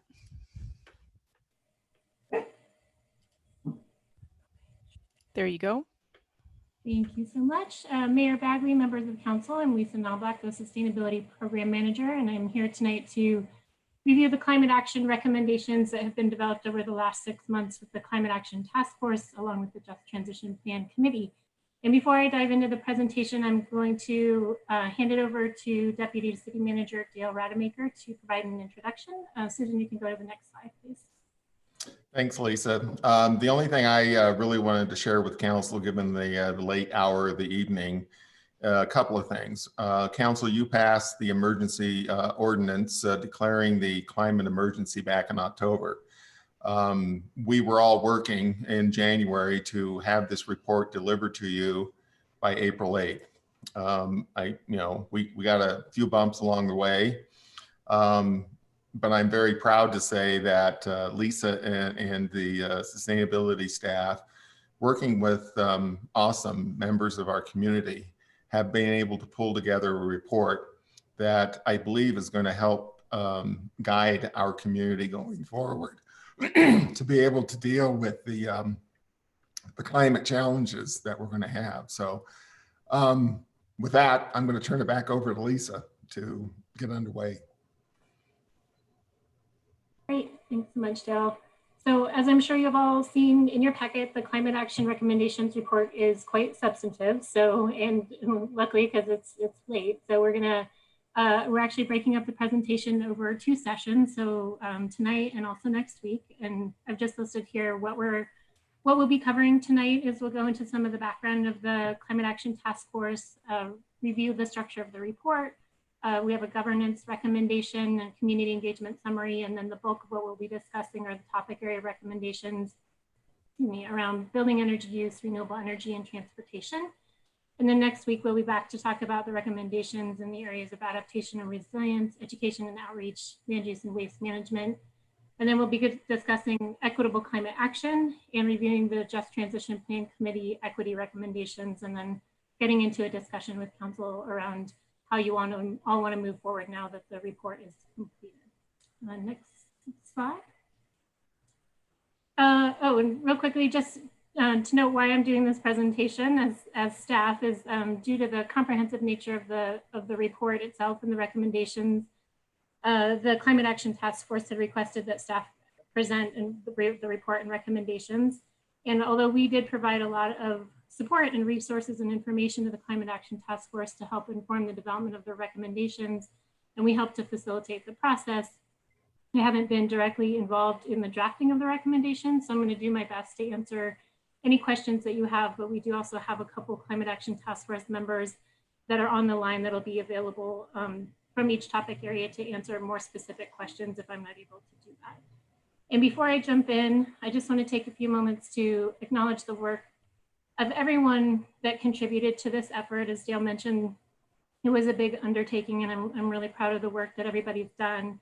And first and foremost, the Climate Action Task Force members for their time and passion and expertise, especially getting all of this done amidst the global pandemic, as well as the Just Transition Plan Committee members for their invaluable contribution on equity, all of the staff that helped provide data and information and resources to the Climate Action Task Force, and especially the sustainability team for their time and dedication in getting us across the finish line. In particular, I want to shout out to Francie Jaffe, our water conservation and sustainability specialist, who really helped hold all of this together. And I don't think we would have been able to get to this point without her. The Institute for Built Environment, their team who helped facilitate the Climate Action Task Force and the Just Transition Plan Committee, and provided a lot of support and resources as well. And then of course, thank you to City Council and the members of the public who have brought this important issue forward. Next slide. So before I get further into the presentation, we do have 2 Climate Action Task Force members, Peter Wood and Alessandro Branchin, who have a couple of remarks to share. So I'm going to pass it to Peter Wood first. Susan, would you hand it to him? Hello. Yep, go ahead, Peter. Well, thanks very much for hearing us. I want to speak for the whole task force to say how grateful we are to the city council to have passed your resolution last year about the climate emergency was a step ahead, and then to set up this task force. So we're grateful for that. We're grateful for the terrific facilitators and the city government staff that has been so helpful, Lisa and Francie and others. And I think all of us were just grateful for the chance to do something helpful for the city that we all feel so committed to. This has not been a burdensome chore. It's been a very exciting challenge for all of us. We've taken it seriously. We've learned from each other. And so at the end of it all, I feel as though we're quite optimistic, and that's not always easy these days. It's been a good process, and we hope that you're going to be able to absorb these recommendations. My first thought is, I hope you're not intimidated by something this large. We weren't sure it was going to be this large, but we wanted to get everything in there. We've got more than 24 recommendations covering half a dozen important areas. But we really think that these are varied recommendations. They're ambitious recommendations, but they're also very practical recommendations. This is not a pie in the sky wish list. They're sensible and interconnected, and I think they'll help us all move forward. Moreover, you'll notice as you go through them that some of them are already connected and building on programs and organizations that are already in place. And I just want to say, one, we put a cover letter on the front of it, which I hope you'll read, but I want to end by drawing your attention to our comments about COVID-19. And it's been reinforced for me listening to your serious conversation tonight. If the council is able to bring that kind of acumen and seriousness to COVID, I'm hoping you'll bring it also to this even bigger problem, because when this pandemic is behind us at some point, the crisis in the climate will still be with us and will be worsening. The clock keeps on ticking. So what I want to point out is that we mentioned 4 things there that we've learned from the COVID crisis. And let me just read them to you. That in crises, decisive action is best when it is early and coordinated, even where it imposes short-term hardships. Secondly, that some groups are set back more than others, so sharing present burdens and future benefits equitably becomes vital. We've talked a lot about the equity lens as we were working through these recommendations. And I think we've seen the inequities that occur in the COVID crisis. There are inequities that create challenges in the climate crisis. And thirdly, we've seen from COVID that concerted local effort is crucial, even when the challenge is global. And it's exciting for all of us as task force members to be involved in such a local effort. And then finally, I think we've all been learning this spring that planning based on community discussion, like you've been having tonight, and on sound science can be a key to long-term success. So I would just say in closing that I hope you can bring the same energy and commitment to these, the climate issue that you've brought to working through our COVID pandemic. Thanks very much. Thanks, Peter. Alessandro? Yes, Mayor, City Council, thank you for the opportunity to speak, and thanks for your leadership during these very challenging times. If you think that COVID is a challenge, please be prepared, because climate change is gonna bring more challenges like these ones that we're living right now. I've been studying climate change for more than a decade, and now I'm seriously concerned. I joined the Climate Action Task Force because I felt a sense of urgency to act. I hope that you all share the same sense of urgency. We need to stop to be part of the problem and start to be part of the solution. We basically have 1 decade to get to zero CO2 emissions. This is the kind of task that cannot be tackled at an individual level. No personal decision, no matter how radical, will make a difference alone. In order to generate a significant shift and make a difference, we need a collective, systematic shift that involves a large part of the Earth's population. Together, we need to redefine a new normal. I think that Longmont can lead the way. Longmont can become an inspiring model that other places in the US and in part of the world can imitate. Its dynamism and its size make our city a perfect laboratory where we can find solutions that can be copied and hopefully scaled up. I think that Longmont has already faced an event that gives the sense of what the effect of climate change will be, and that was the 2013 flood. The city had to fix the aftermath of this disaster. Imagine if we knew beforehand about it. We could have done something to avoid the worst consequences. Well, climate change has been known for about 20 years and is coming upon us, but it's not too late. The Climate Action Task Force, with its recommendation, hopes to help the city to prevent the worst consequences of a global disaster. I hope that the City Council and the residents of Longmont will appreciate our report and take it seriously. I hope that our recommendations will be a strong starting point, the first of many steps to demonstrate that it is possible to have a blooming economy and a fair and supportive community that does not need to burn fossil fuel to thrive. Thank you. Thank you. Lisa, who else have we got? That's it. So you can move ahead to the next slide, Susan. Thank you so much, Peter and Alessandro. Great, and as both Peter and Alessandro just mentioned, it is important to take a moment to acknowledge that we are in unprecedented times with COVID-19 and a global pandemic that's underway. And as you know, this process began before the pandemic emerged, but it's now impacting pretty much every aspect of our lives. And there are so many uncertainties about what the long-term impacts will be on our communities, on our economy, and on our environment. And we don't know the extent to which it'll impact our ability to implement climate action measures. But at the same time, despite those challenges that we face due to COVID, we're also in a moment of opportunity to build back better through the recovery process and create stronger and more communities.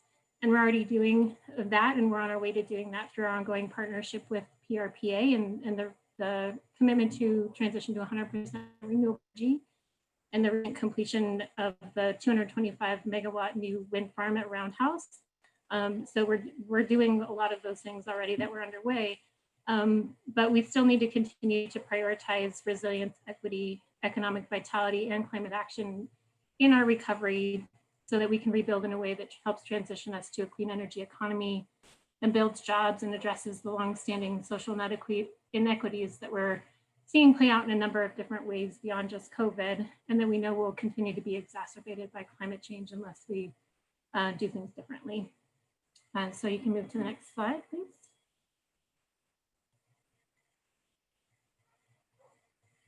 So now I'll move into the report itself, and you can go ahead to the next slide. There you go.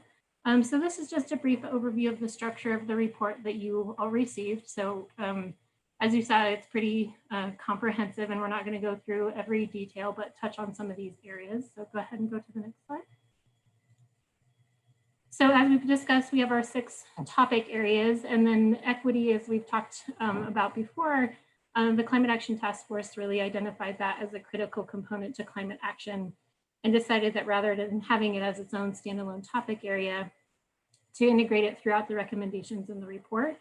And we'll be going more in depth in equity and climate action, as well as reviewing the Just Transition Plan Committee equity recommendations at the presentation next week.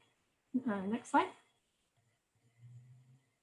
So the Climate Action Task Force also discussed the need to ensure accountability and implementation of climate action recommendations and making progress toward climate goals. And to do that, they're recommending that oversight of implementation and reporting be integrated into the scope of the Sustainability Advisory Board, as well as form ad hoc committees as needed to provide technical expertise and assistance in the implementation of specific recommendations, and then also incorporate climate action recommendations into existing plans, such as the council work plan. Next slide. And we mentioned this to you in previous presentations, but we were undergoing a community engagement process as well. And the goals of that process were first and foremost to inform the public about the climate emergency declaration, but also to obtain feedback on potential draft recommendations and understand potential impacts, how to mitigate any potential negative impacts, how things might be strengthened and where things might be missing.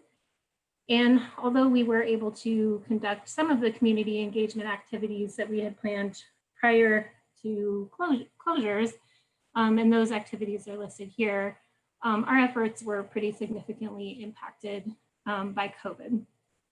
However, we did provide the results and findings from what we were able to do to the Climate Action Task Force to inform the development of their recommendations. Next slide, please. So I just want to share a few of the key takeaways from that process. Is overall, there is general support for climate action and incentives, and there's pretty strong support specifically for increasing services and benefits for low-income communities and specifically addressing issues around affordability. But there are also concerns about the cost of implementation of climate action, and particularly how that might further impact affordability in the community. And then also concern around the lack of adequate stakeholder engagement.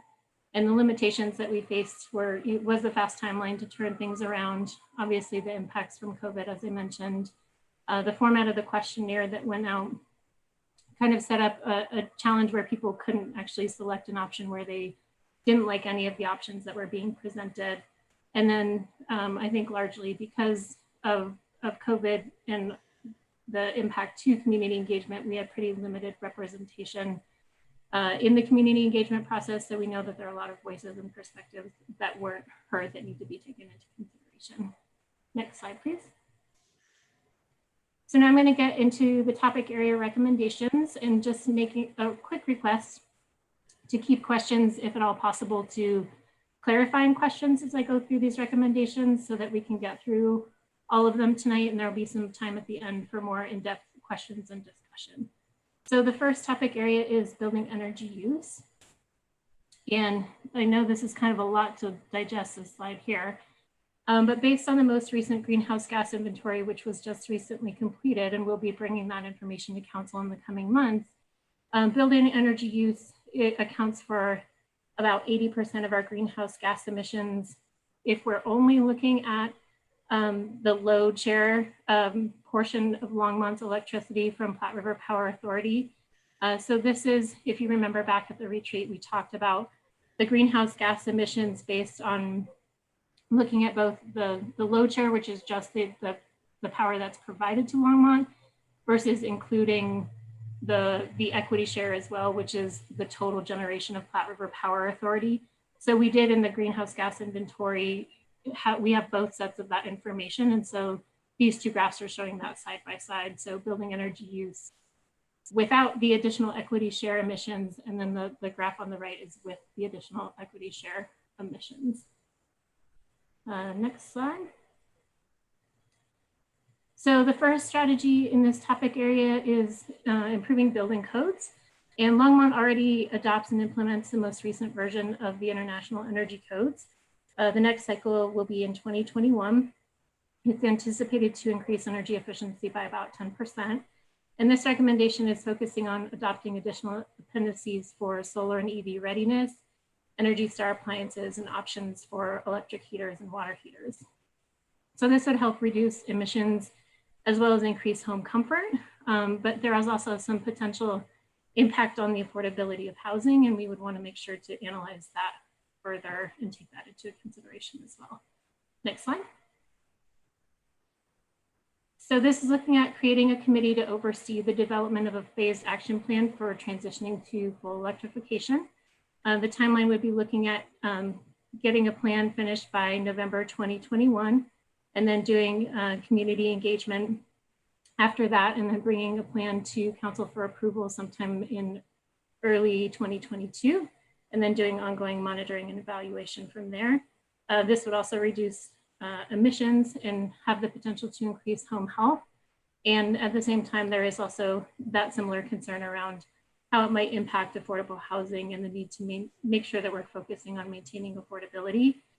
This also could come at a significant cost to homeowners for not only electric appliances, but for the infrastructure upgrades that would be needed to their home to manage that, as well as LPC infrastructure to manage electrification as well. Next slide, please. Councilmember Martin, did you have a quick question? Yes, a very quick one. Some constituents on the previous slide were concerned that this meant a really rapid electrification by 2021 or 2022. It doesn't, the plan's supposed to be in place by then, correct? Yes, that's correct. Thank you. Thanks. I just wanted to get that come. Yep. Yep, and that plan would be looking at a phased implementation over the next 10 or 15 years. Yep. Okay, commercial bench. Councilmember Christensen. Oh, yes, I've gotten the same letters as Councilwoman Martin, and people are under the impression that this would be, we would mandate having no natural gas lines in 2021, and that all future building would have no gas lines, and that all this would be mandated. And so just it would be helpful to clarify that. So again, this is the planning effort, and those are good clarifying questions. And we have a few more slides to get through, but go ahead, Lisa. So commercial benchmarking. So benchmarking is the process of measuring a building's energy use over a one-year period and comparing that to similar buildings' energy use and national and local targets. And this program would start with, first of all, a comprehensive public business outreach campaign to educate building owners and get community buy-in. The initial launch would apply to buildings over 20,000 square feet, and by 2023 expand to all non-residential facilities over 5,000 square feet. There's a pilot that's already underway, in the staff from LPC that's leading that is planning on developing an ordinance later in 2020 to bring to council for discussion in 2021. So we already do have a full-time staff person in Longmont Power and Communications that's working on that, but we'd likely need additional resources for marketing and outreach for implementation of this recommendation. Next slide.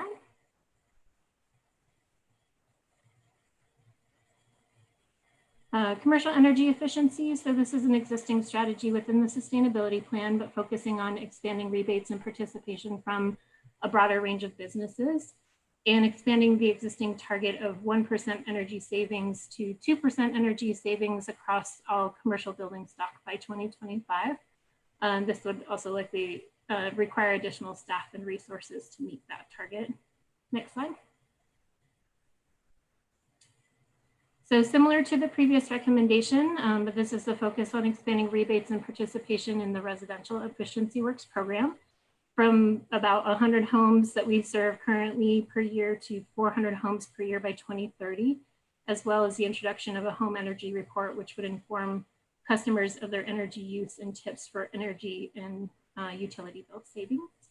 Next slide. And then also similarly, another strategy that's existing within the sustainability plan, but focusing on expansion of the existing CARE program, which is our low-income energy efficiency program that serves single-family homes, from the current about 40 homes that we serve now to 400 single-family homes by 2025. The program conducts free energy audits and provides energy efficiency measures such as insulation, air sealing, and high-efficiency refrigerators. There's the potential to expand that to include electrification and smart thermostats as well. We have about 12,000 households in Longmont that are considered low income. So there would be a lot of folks that would be eligible for this program if we were able to expand it. And there'd be significant benefit to low-income households in terms of utility bill savings, as well as increased home health and comfort. However, it is pretty substantial from a cost standpoint. It's about $4,000 per home or $2,000 per mobile home for those upgrades, which doing 400 homes per year would put us at over $1 million a year. So we would definitely need additional resources for that, and we'd probably be looking for grants and other things to support that program expansion. Next slide. And then lastly, this recommendation focuses on establishing a sustainable climate action fund to assist low and middle income building owners, both residential and commercial, in the transition to meet the city's renewable energy goals. So this is really looking at substantially reducing or eliminating any cost burden that would be put on low and middle income folks. We would obviously need to determine funding sources for this type of fund, and then develop a funding plan by the end of 2020. Next slide, please. So moving on to renewable energy. Again, these are pretty busy slides, and I apologize for that, but just showing that without the additional equity share and with additional equity share emissions, electricity accounts for about 55% of our emissions if we aren't including that additional equity share, and about 66% including that equity share. Next slide. So the first recommendation is focusing on accelerating the timeline of the AMI completion, bumping that up by a year to be completed by the end of 2022. And this is really an essential step in balancing our electricity supply and demand and helping to achieve the city's 100% renewable energy goal. And it's a requirement for many of the other recommendations that are detailed in this topic area. Next slide. So this recommendation focuses on developing a program to educate customers and incentivize the use of home energy management systems, and create an opt-in system that would allow LPC to manage usage at peak times, as well as create an energy management system pilot in at least one neighborhood by 2022. We'd likely need additional staff and funding for incentives and marketing, but this also has the potential to reduce Longmont's demand charges through an ability to manage peak load demand. Next slide. And this is really kind of taking that a step further beyond the home energy management system to developing an energy savings program for individual customers to save money on their electricity bill by helping match their demand to meet supply more dynamically, and where an individual could decide whether or not they are willing to have their electricity use adjusted and by how much, and then they would receive some sort of incentive based on that. Next slide. So the focus of this recommendation really is twofold. So first of all, working with Platte River to provide real-time data on the carbon intensity of their generation to LPC, and then also in turn, LPC establishing a signaling protocol to encourage residents to use electricity during times in which the carbon intensity is the lowest. Next slide. The development of a distributed energy resource plan includes community solar, rooftop solar, group-wide programs on electric vehicles, electric vehicle charging stations, and a beneficial electrification pilot. The program could raise or lower Longmont's demand for energy, helping to shift demand from one time of day to another and reduce the demand charges that Longmont pays to Platte River.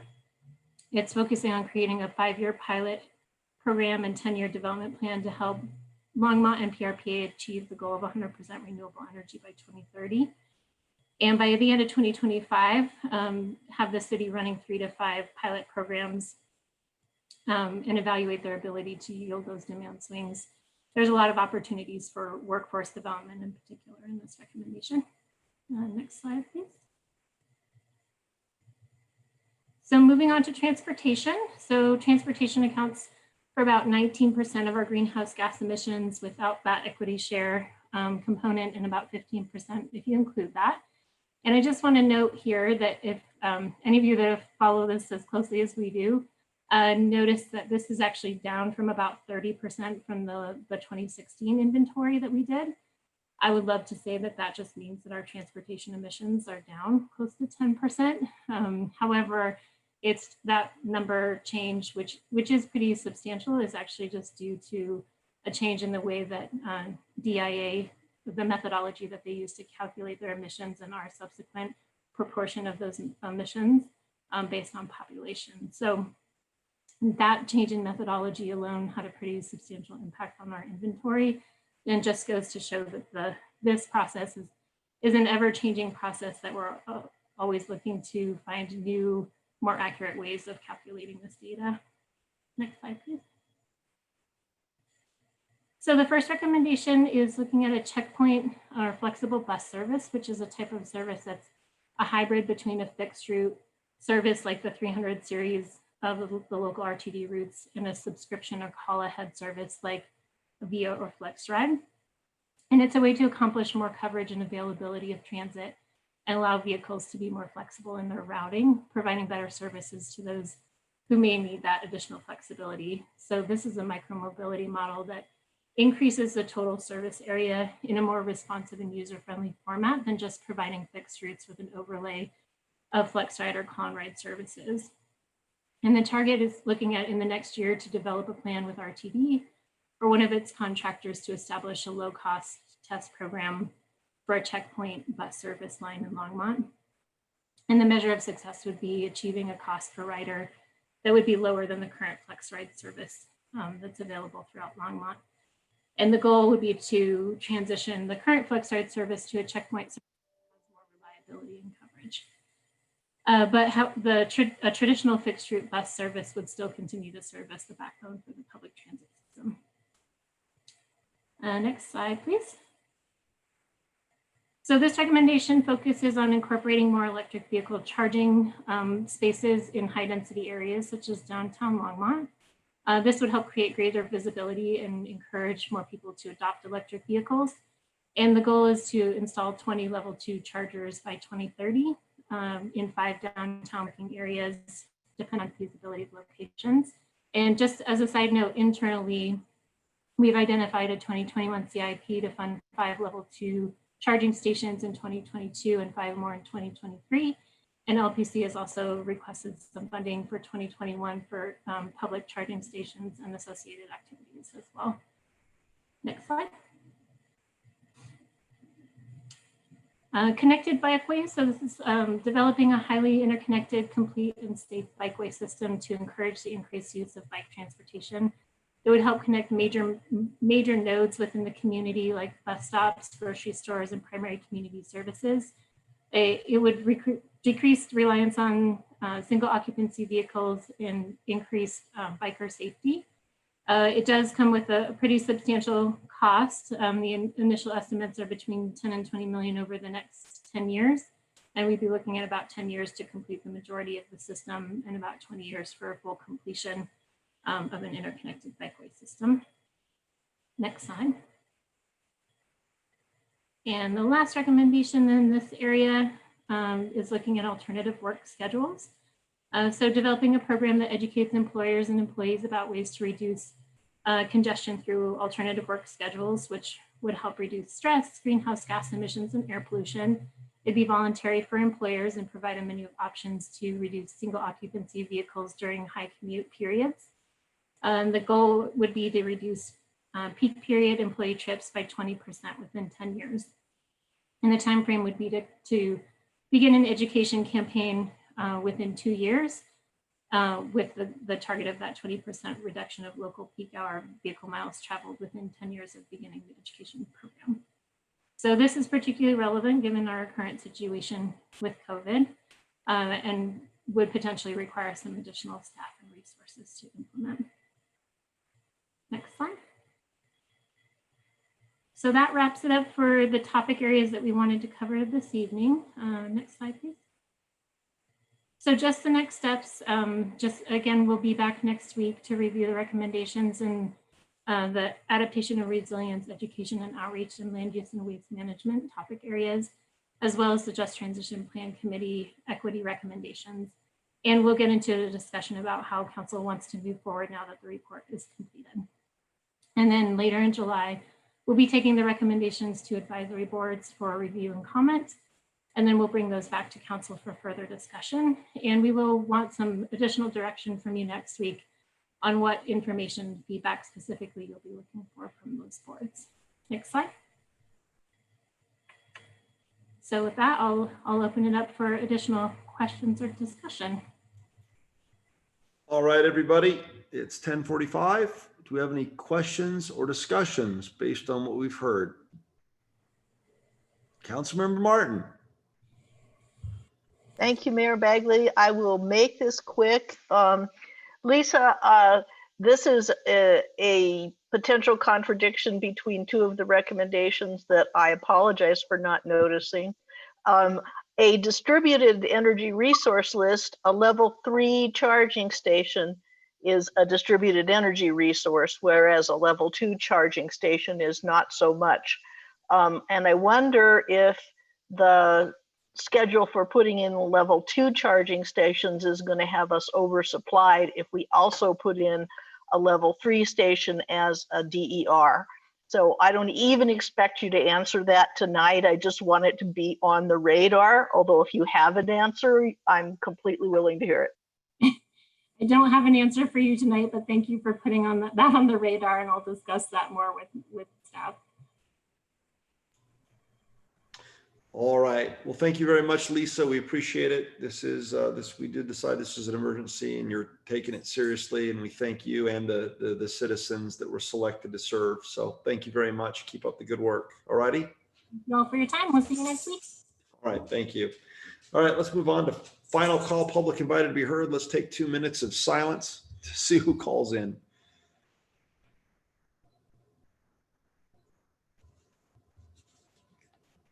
It's a lot harder to stay awake when you're alone in a kitchen.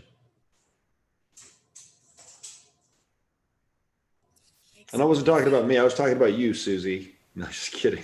You're staying awake good. I was talking about me. How about you? I'm hanging in there. I ran out of Coke. I've been forced to take Diet 7-Up. It's not the same. Iced coffee. Yeah, that'd be nice. Or a shower. I'll just take my iPhone in there and just start wandering around the house. Just turn off your video. I thought about it. Oh, you mean for the shower or for the meeting?